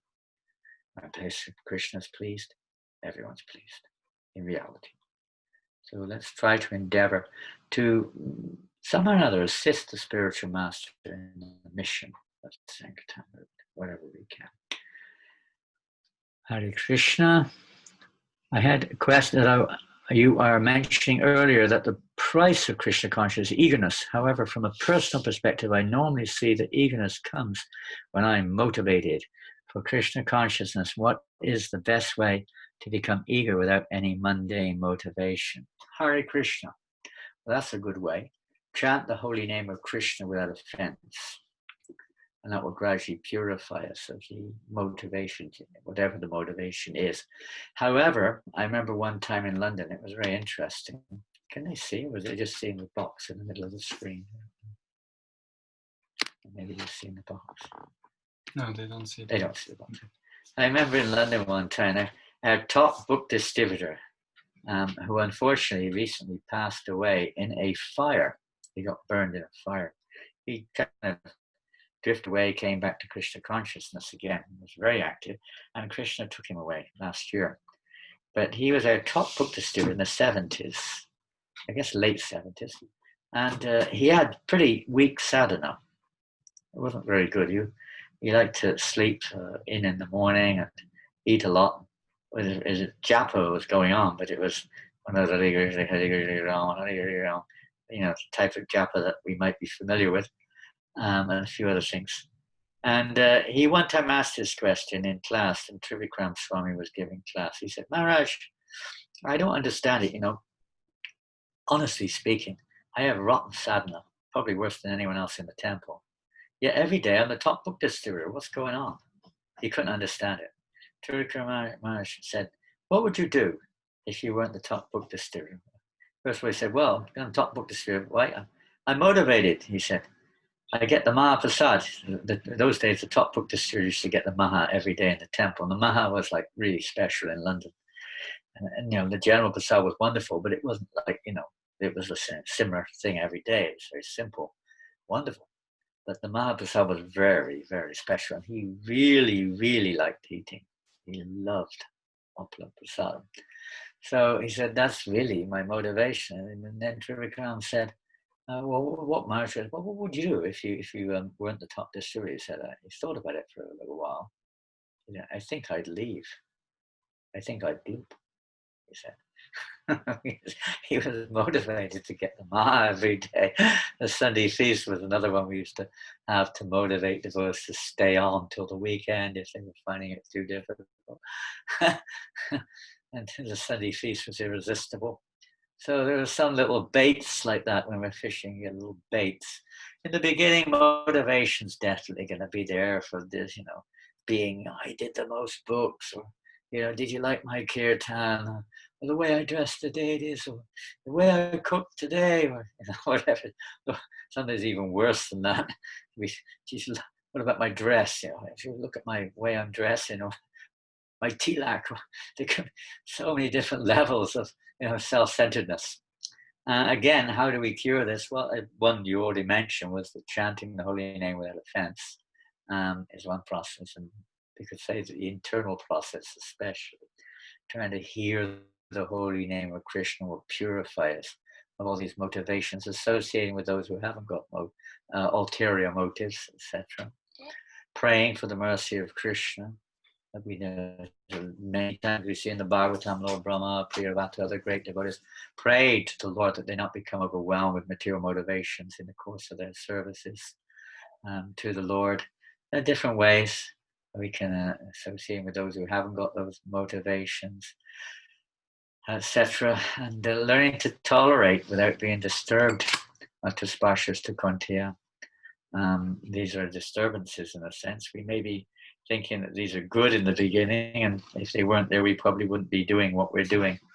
We do need, like children, we need a little bit of motivation in the beginning. And gradually that we're transformed into motivation to simply please Krishna and not to see oneself in the center. And by hearing these pastimes about Krishna from the right source, gradually that motivation to cease it. Motivations are based on seeing ourselves in the center as a form of ignorance. And that ignorance is gradually cleared away by proper association, particularly by hearing the truth, the absolute truth from the right source. So we hear it from those personalities, and gradually the results of our seeing ourselves in the center in terms of motivation, personal motivation. Motivation has to be there. We just have to be motivated to please the spiritual master and Krishna. So, and then no more worry, no more motivation to please myself. And if we don't get respected, we get upset. If we don't get the result we want, we get upset, we give up, we get angry or depressed or something. Because, we have to see that means I'm selfishly motivated. And now if we're upset because, somehow or another Krishna's being offended, that's different. We may be upset, there's a form of envy in spiritual life. If only I could serve as nicely as that devotee, they're serving so nicely. I'm so fallen and offensive. I'm not pleasing Krishna as much as they are. That's a little different. It's not at their expense. It's it's a desire to bring more pleasure to Krishna. Gradually that transformation will take place. Next one. It is said that we shouldn't directly delve into 10th canto. The Krishna book is 10th canto, and we actually distribute it even to non-devotees. So we said, okay, yes, it is okay, because we did mention in the beginning that Prabhupada gave this specifically as a summary of the 10th canto, and he's presented it in such a way that it becomes digestible. Obviously, not everyone. We met one lady on Sankirtan in Paris yesterday. I have a little book table and do the kirtan. She came over towards the end, and she was a little bit inquisitive about things. She's suffering in her arterial world. So usually when people are suffering, they're ready for some spirituality, if they're a little pious at least. So she was, black lady, and a very nice lady. And so she took some books, and I said, well, I'd like to gift you this Bhagavad Gita. And she said, I've already got it. I said, I haven't read it. I haven't opened it. She said, but I will do. She was like, the time isn't quite right. She's got it, but she hasn't actually started it yet, so to speak. It was there. It's like having money which you haven't used. You've got the money, so you can use it, but you haven't quite used it yet. So she's getting ready, and this is another step on her path towards actually entering in to that subject matter. So when they get the Krishna book, the time will come. They may only look at the when I got the Krishna book, I just looked at the pictures. So before I started reading, I just looked at the pictures. Fascinating. Couldn't understand it. Fascinating. And then slowly, Krishna will arrange, because they put the book in their bookshelf, forgot they had it. 30 years later, something happens in their life, so something goes wrong or whatever, and they don't know what to do. And they just kind of somehow or another pick the Bhagavad Gita out of their bookshelf and start reading. Boom, the lights come on, everything becomes, it's just, that's it. This is what I was looking for. This is the answer, they go. Many times that happens. Time, it'll come in time. We got to get them out there because the time might be coming pretty soon. We've got to get those books out there so that people have that opportunity. And that time when Krishna wakes them up now, boom, and they read it, or someone else does it. The time comes. So yes, distribute them as much as we can. They sit there, Prabhupada said, like time bombs. It's just a matter of time before they go off. they explode in people's faces. So we've got to get them out there. And Krishna book is written in such a way that it contains the means, by the mercy of Srila Prabhupada, also the eligibility to hear it when the time is right. They may not immediately be ready, but the time will come right. For all of us, we're not even ourselves, maybe not yet eligible to read the intimate aspects with proper understanding anyway. But it will come in time by going through step by step, or time passing by, and when the time is right, Krishna wakes us up. What's the next one? Should we endeavor, and if so, how?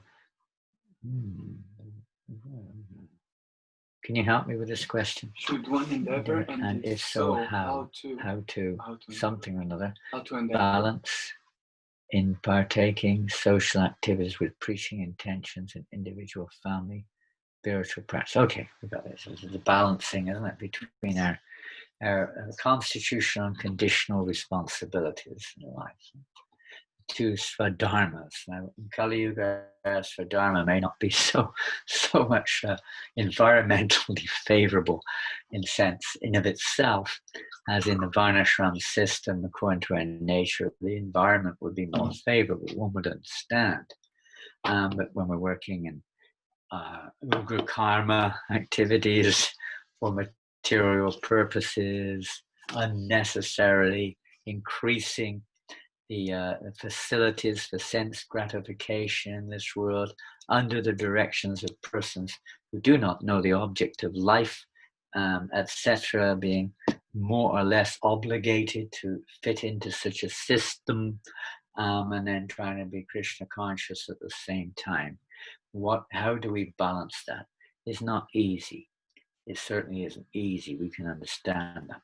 All the more benefit for those who are in that situation when they make that sincere endeavor. It's easy for me to speak. I'm stuck here for the last 50 years almost, as a lazy guy sitting in a temple, not having to work for my pennies, not having the responsibilities that most of you do, or the environment which most of you have to work or live in.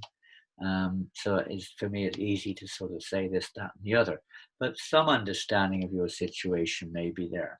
And you sometimes you have to work into the night. I know devotees sometimes, because their office job requires them to work through the night, otherwise they lose their job sometimes, and all kinds of things.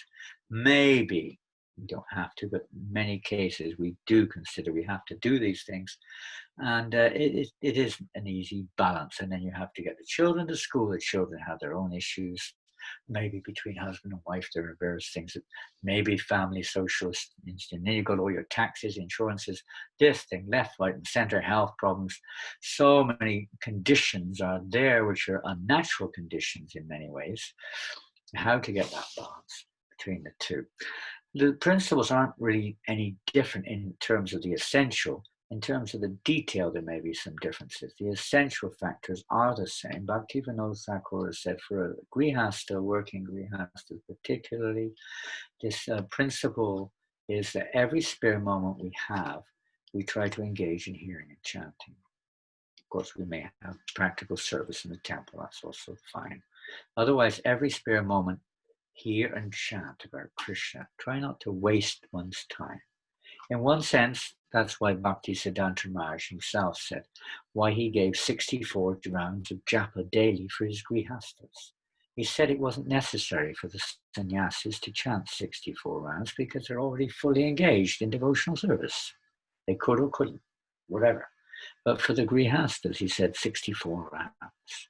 But one grihasta said, but Gurudev, Guru Maharaj, I'm so busy. I can't finish 64 rounds. And Bhaktisiddhanta Maharaj said, I know your busyness.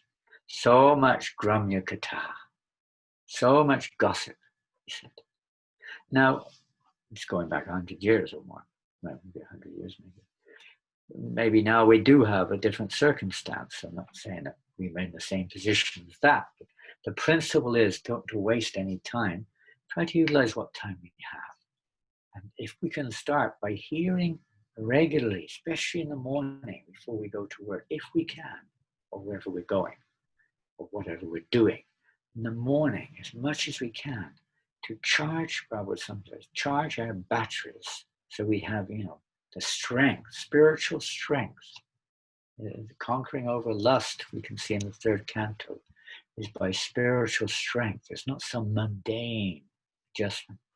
So we get that spiritual strength from Balaram, from Nityananda. Pray for their mercy. Take advantage of it. It comes through to us through the instructions of Balaram's representative, the spiritual line of Parampara. Take advantage morning as much as we can before we enter into our daily activities. This will give us foundational strength. And then during the day, we can again, just like if we're dehydrated, we get weak. We get weak. You have to drink water, especially when it's hot. You have to drink water regularly through the day to avoid dehydration. So similarly, to avoid our spiritual dehydration, try to, from as much as we can during the day, to hear something. Keep a book with us, or some way or another, keep in touch with Krishna consciousness, direct Krishna consciousness, somehow during the day. Not just, of course, if we're more mature, to see everything. When we hear more, we can remember this too. Hear that everything is related to Krishna. The means of our work, the work itself, the fruits which come, the people we're working with, everything ultimately is related to Krishna, under Krishna's direction. It may be due to karma, whatever it is, but it's ultimately Krishna's direction. It's his energy. We're also his parts and parcels. We're also guided by Krishna, maybe not in the same way that others are, because we're trying to become servants of devotees. So Krishna takes a special interest. We're constantly trying to remember how, whatever situation we're in, how to see that in relationship with Krishna. So with the spiritual strength and mercy of this morning, as much as we can, or during the day, whatever it may be, devotional service, trying to get that balance in our lives so we don't go too far one way, too far the other. And of course, we have to bear in mind our family, as much as we can. We hear and chant together. Hopefully they're willing to do that also with a wife and children, or husband and children, whatever we have, as much as we can, in a nice way. Make it, we have to be sensitive to others also, not just mindless or blind in our dealings with others. Otherwise, that will also disrupt our devotional lives. And another important thing for those who are in the Grihastha life, especially, as much as we can, of course, we try to associate with devotees in the temple or in our home. Bhakti Vinod, I think, describes as we progress in spiritual life. Actually, it's in Jaiva Dharma. We'll read it next week. But there's a nice section I was going to read about the nature of association and how this evolves as we progress in spiritual life. But in principle, the Grihastas, they become inclined to invite, they want to associate, we should want to associate with devotees as much as we can, mature devotees, and serve those who are a little less mature maybe, but we want to associate, try to benefit our association, just do our best to keep engaged like that, and not to, not to ignore, but to be responsible, in our dealings with family and work, and trying to see it as a duty to Krishna, as a service to Krishna, to help serve my family, to help them also without force, but to help them to also feel a connection to Krishna in an attractive way. Next one. Is it possible to chant extra rounds on behalf of another person? If so, is the right way of doing it? Well, I think this was asked a couple of weeks ago, and back to Charu Maharaj was in a state of physical illness. Almost an identical question was presented. What does it mean? Ultimately, we're chanting according to the direction of the spiritual master of Krishna. We're trying to water the root of the tree of bhakti. We're trying to water the root. It's not our business to actually say, I am going to chant for someone else. Now, there's another side to it. What does it mean? Okay, we're chanting with a feeling of, without the blessings of other devotees, what chance do we have? It's by the blessings of Gopinath Acharya that Sarvabhauma Bhattacharya eventually surrendered to Lord Chaitanya. He was constantly praying for his welfare. And devotees are always in this mood.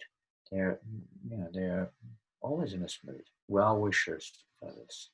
So we chant with a mood. It's not like, it's not, the holy name is not a material commodity that you can spend on this or you can spend on that. We focus on trying to hear the holy name. And in the mood, we may be in the mentality of, my Lord, please have mercy on all. There are verses we can chant the verses, the prayers of Prahlad Maharaj. He also prays like this for the welfare of other living entities. Devotees always in this mentality. It could be specific or general. It may be general in some cases, as it was in Gopinath Acharya's case. But it's not necessary we dedicate this chant. Some devotees may say that, but I don't think Prabhupada ever said that. Even the prayer he asked us to say when he was in an ill condition was not one of save. It was one, my dear Lord Krishna, if you so desire, my Lord, please cure Srila Prabhupada, meaning, please keep him with us. If you so desire, it's not keep him with us, and if you don't, then become angry. I dedicated it. It's not like that. It's not a material commodity. Devotional service is on the transcendental plane, and Krishna knows what's best. And he knows what's best for us too. And maybe next week we'll be speaking a little bit about that, I think, in one of the Zoom classes. But Krishna knows what's best, and so does the pure devotee know what's best. And we know what we think is best, what we feel is best, and Krishna accepts. He accepts the sincere prayers of a devotee, the mood of a devotee. Like that, he accepts it. So it's a bit of both. You can chant sincerely, try to be attentive. The best thing we can do for others is not just to say, I'm going to dedicate this round. And then imagine, you say, I'm going to dedicate my chanting. And then what type of chanting are we doing? What type of chanting? I dedicate my offensive chanting for the benefit of so-and-so. Does it mean anything? Not really. The real benefit is if we chant attentively the holy name of Krishna without offense. And we can be in that, automatically that mood of compassion or that mood of feeling will come, the pure mood, and not just external mood. And if our chanting isn't pure, then what type of chanting are we dedicating anyway? If it helps us to become more attentive in hearing the holy name of Krishna, good. Now we're going to dedicate this round for so-and-so. Now we're going to chant very, very attentively. Just try to hear the name chanted. Hear the sound of the name. No offenses, please. Hear the sound of the name. Good. It's bringing us on the path, even it may not be with love or without motivation. It may be a good motivation, it may be whatever it is. But at least it's helping us to chant the holy name of Krishna. And it's up to Krishna what he wants and what the pure devotee or what that relationship with that person is up to them. So again, we're controllers. We are trying to be a servant, And our business is to try to chant the holy name purely. Next one. Are we allowed to read Gopal Chants by a Where is this? Oh, yeah. Are we allowed to read Gopal Champa by His Holiness Brahma Maharaj? I missed it, did I? No. There are many books written by many devotees which are wonderful. In due course of time, if you're in a circle of devotees, bona fide circle of devotees, it's one thing, but generally speaking, the whole process, Prabhupada himself writes, we have to study his books. And now even Inder told me this when he also has one contract, maybe I don't know, he's written one book. He said devotees should have read Prabhupada's books, he told me this, at least 10 times before they think of reading this book. The point is we have to become, in the right mood. Now Gopal Champu isn't, Prabhupada even mentions in quite a few places, but one should read this for this, that, and the other. Definitely is a bona fide scripture written by a bona fide Vaishnava for a bona fide situation. We just have to see every situation is different. But we have to study Bhagavatam first, very carefully, Nectar Devotion, Bhagavad Gita. Then you get permission from your Shiksha or Diksha gurus to move forward. That's the best process before reading this book, that book, this book, that book. Because we may not understand it in its clear light, or it may open us up to questions which we're not ready for yet, and so on and so forth. Because sometimes you will see different angles of understanding of the same truth presented therein. And unless we're ready, we may find contradictions and so on. It's always best to check. And you're asking a general question. It's a specific question as well. And it's best to check with one's spiritual authorities before doing these things. And most of our bookshops, many places, are full of unlimited books, and hardly you see Prabhupada's books there sometimes. The first emphasis should be on Prabhupada's books and a deep understanding. Everything is there. But you will find there in Prabhupada's books, he also says we should read, Bhagavatamrita or, Gopal Champu or whatever other scriptures are mentioned there to follow up or to understand more about this subject matter. Otherwise, it's perfectly bona fide scripture. Many have been written.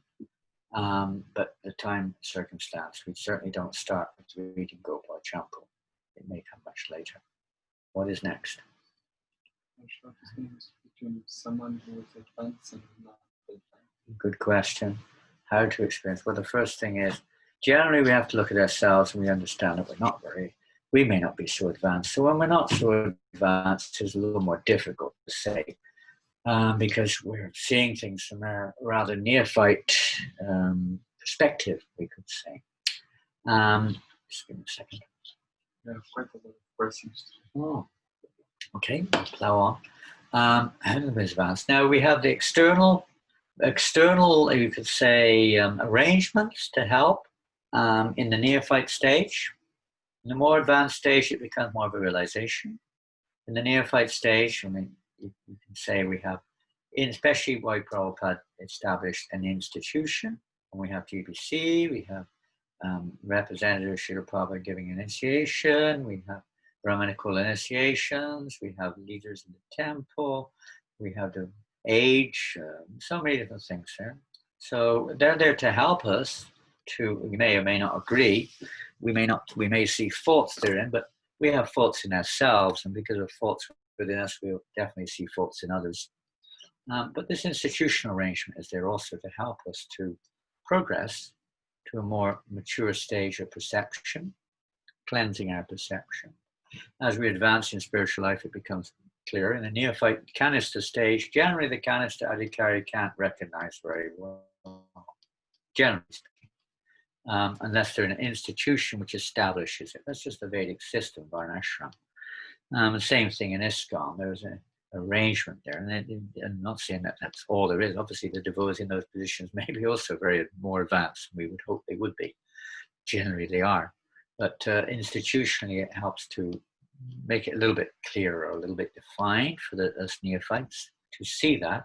And you can judge by many other factors too, whether behavior, but again, in our immature stages, we may find faults. It's easy to criticize, to find little faults here, there, and everywhere. we're searching for faults, therefore we will never be able to recognize a pure devotee of the Lord, because we won't find what Prabhupada writes. In this age of Kali, nobody can follow correctly. Neither sannyasi, neither grihasta, neither brahmachari. If you criticize me and I criticize you, we'll all go away. There'll be nothing. So we have to see ourselves that I'm in a neophyte situation. I definitely have a tendency to find fault, but the institution is there to protect us a little bit from that. We have to understand that that's Prabhupada's arrangement. It may not be, in one sense, from the mundane perspective, it may not be perfect in all of its ways and means, even the individuals therein, but the system is the system arranged by a pure devotee to give us the best facility to progress towards perfection, towards purity. And in that situation, we do see there are devotees in our movement who are extremely inspiring, inspired to chant and hear, inspiring others to chant and hear. Naturally, their association is to be sought. Of course, we would understand it's chanting and hearing under the auspices of their spiritual master, under Srila Prabhupada's auspices, etc. Not that they're bringing in from elsewhere that perfectly rightful to be what they are, but at least in ISKCON, that's the principle, that we seek that association which helps us to become more, those who help to inspire us to embrace Srila Prabhupada's instructions more, to just become more serious about Krishna consciousness, are generally those who are more advanced in spiritual life. Not just by institutional regulations, that's one thing, we could say conditionally, and constitutionally, internally, we become more inspired. So generally, devotees who are more advanced are those who are inspired and do inspire us to hear and chant the holy name of Krishna and Srimad Bhagavatam, Krishna Katha, or to engage in devotion. Just those who inspire us to become more inspired in devotional service, more eager in devotional service. Again, we're not going to go around and start discriminating. He's not advanced, he's advanced, this, that, the other. We see everyone as more advanced than ourselves, everybody. So we respect everyone, no matter who they are, who we are. We try to respect everyone. But it's a natural thing that some people are going to inspire us more than others. It doesn't mean they're better or worse. But for us, association is very good. All devotees are to be respected, but we take it naturally. And somebody else may be inspired by somebody else. Fantastic. Because when we have this mood of seeing everyone as more advanced, then we don't have so much of a problem there. Next one.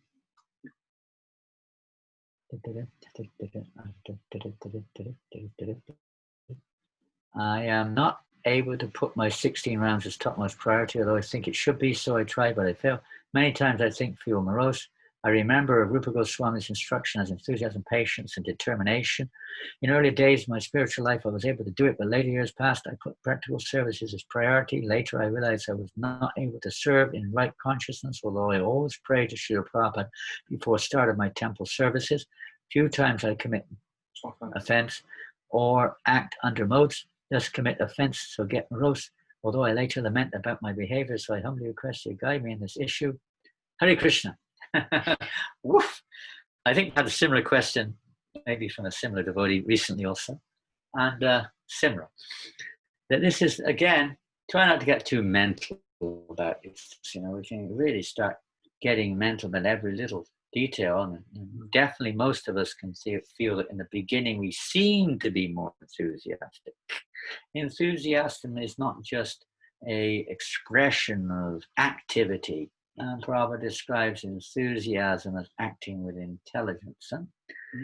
So we have to have intelligence is a little bit clouded in the beginning.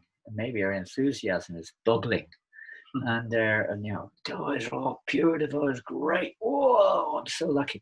And we're going on chanting 16 rounds. I'm on the way back home, back to Godhead. Here we go. Hare Krishna, Hare Krishna. We're going on, And, the process is, we go with a few more things to it, cleansing down to the root. You're in the process now of cleansing. And this is part of it usually. We start to lament, we get a bit, why am I not so enthusiastic? Why? But you seem to be enthusiastic about service, which is very good. maybe you're not so enthusiastic about it. Prabhupada said you keep chanting 16 rounds. He said quality in chanting is not just a mechanical exercise of pronunciation or loudness or even numbers. It's a quality of consciousness. Prabhupada said love. It means chanting with genuine love. See? So you're serving in the association of devotees wherever you are. You're serving in there. I know you're in a temple, serving in the association of devotees. And devotees are giving you guidance. I'm sure some guidance is there. And you're a part of the Sankirtan movement. And even if we're not a perfect part at this point of time, even if we're not doing everything perfectly, just stay as a part of the Sankirtan movement. And if you have some individual difficulties, discuss it with the other parts in that particular aspect of the Sankirtan movement and see if they can help you to become a little bit more, let's say, fit, a little bit more, healthy within that particular situation which you're in. But you're a very, very fortunate soul. You're engaged fully in devotional service. And that's the secret, to be fully engaged in devotional service. You're a very lucky soul. And of course, we can all improve in so many ways, but don't become morose. Just have the mood of wishing and hoping that I do become more, let's say, devotional in my hearing and chanting about Krishna. It will come. Stay in the association with devotees. Prabhupada said, continue to chant your rounds. Attend the morning and evening program if you can. That's hearing and chanting about Krishna. And engage in devotional service. Try not to be too mental. It's easy to get mentaled out and start thinking I'm useless, this, that, the other. There's a healthy way of doing that, and there's an unhealthy way. If you read in the Srimad Bhagavatam, I think it's in the 11th canto of the Bhagavatam, chapter 20, I can't remember the verse number. There's some beautiful verses which describe the devotee who has faith in devotional service but has weaknesses at the same time and succumbs to weaknesses.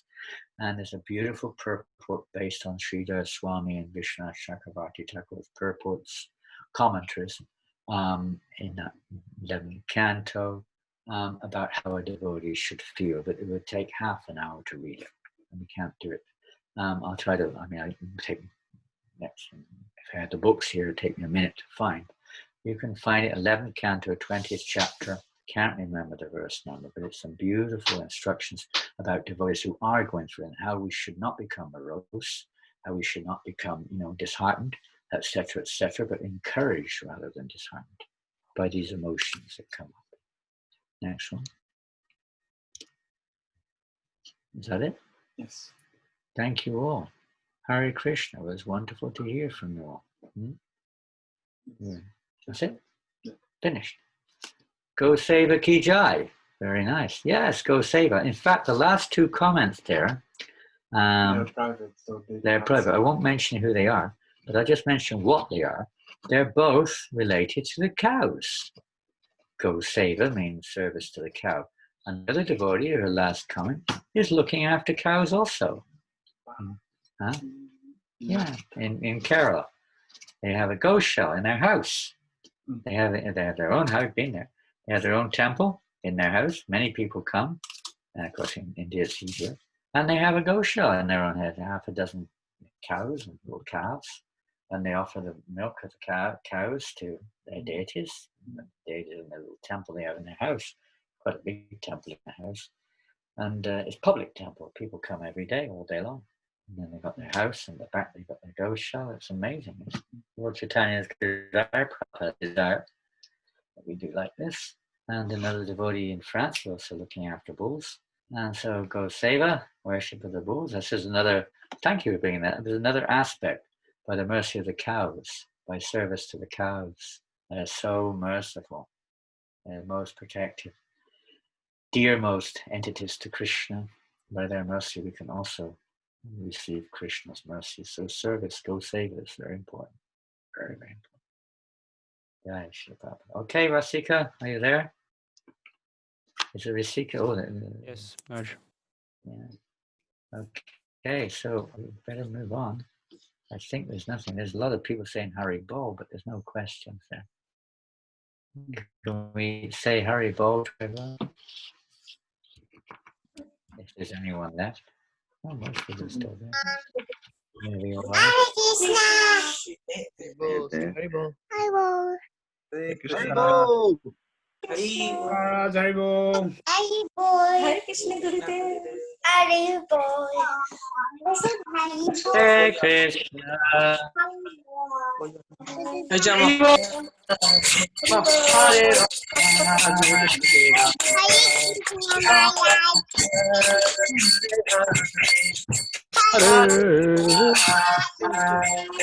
Krishna. Krishna, Krishna, Hare.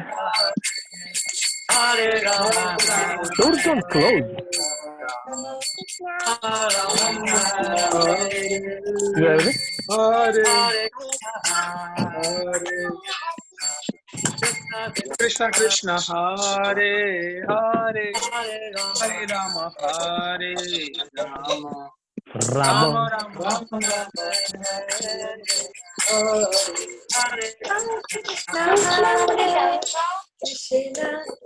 Krishna Krishna Hare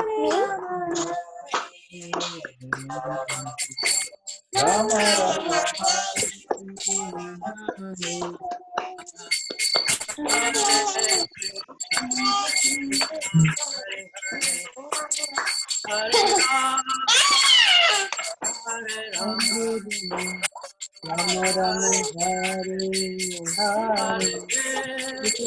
That's for the exercise.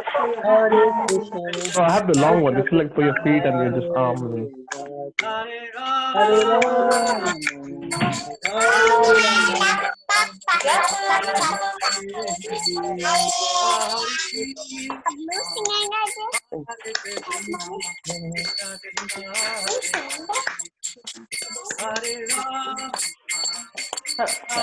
Where's the... Oh, there.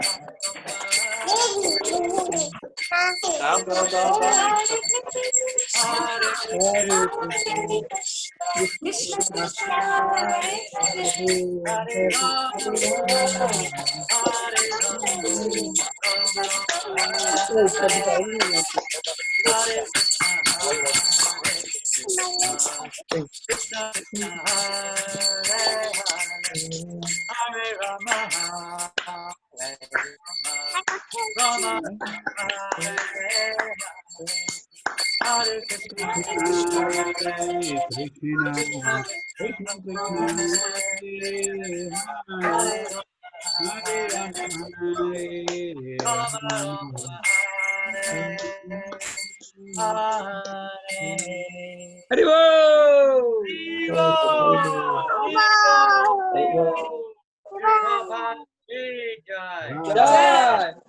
Janananda will inform you there is a class tomorrow. He might give you the message. I think it's open. I'm not sure. We're having a class with London tomorrow, but it may be open to all. But Rasikananda will let you know about it. Hare Krishna. So we're going on Sankirtan now. We've got to get ready for Harinam Sankirtan. 4 hours for Harinam every day in Paris. You can do it wherever you are, in the home or wherever you are as well, if you have the time. Just keep chanting and bring auspiciousness to the whole universe, as well as for ourselves. Hare Krishna, everyone. Thank you very much. Hare Krishna Maharaj. Hey, guys.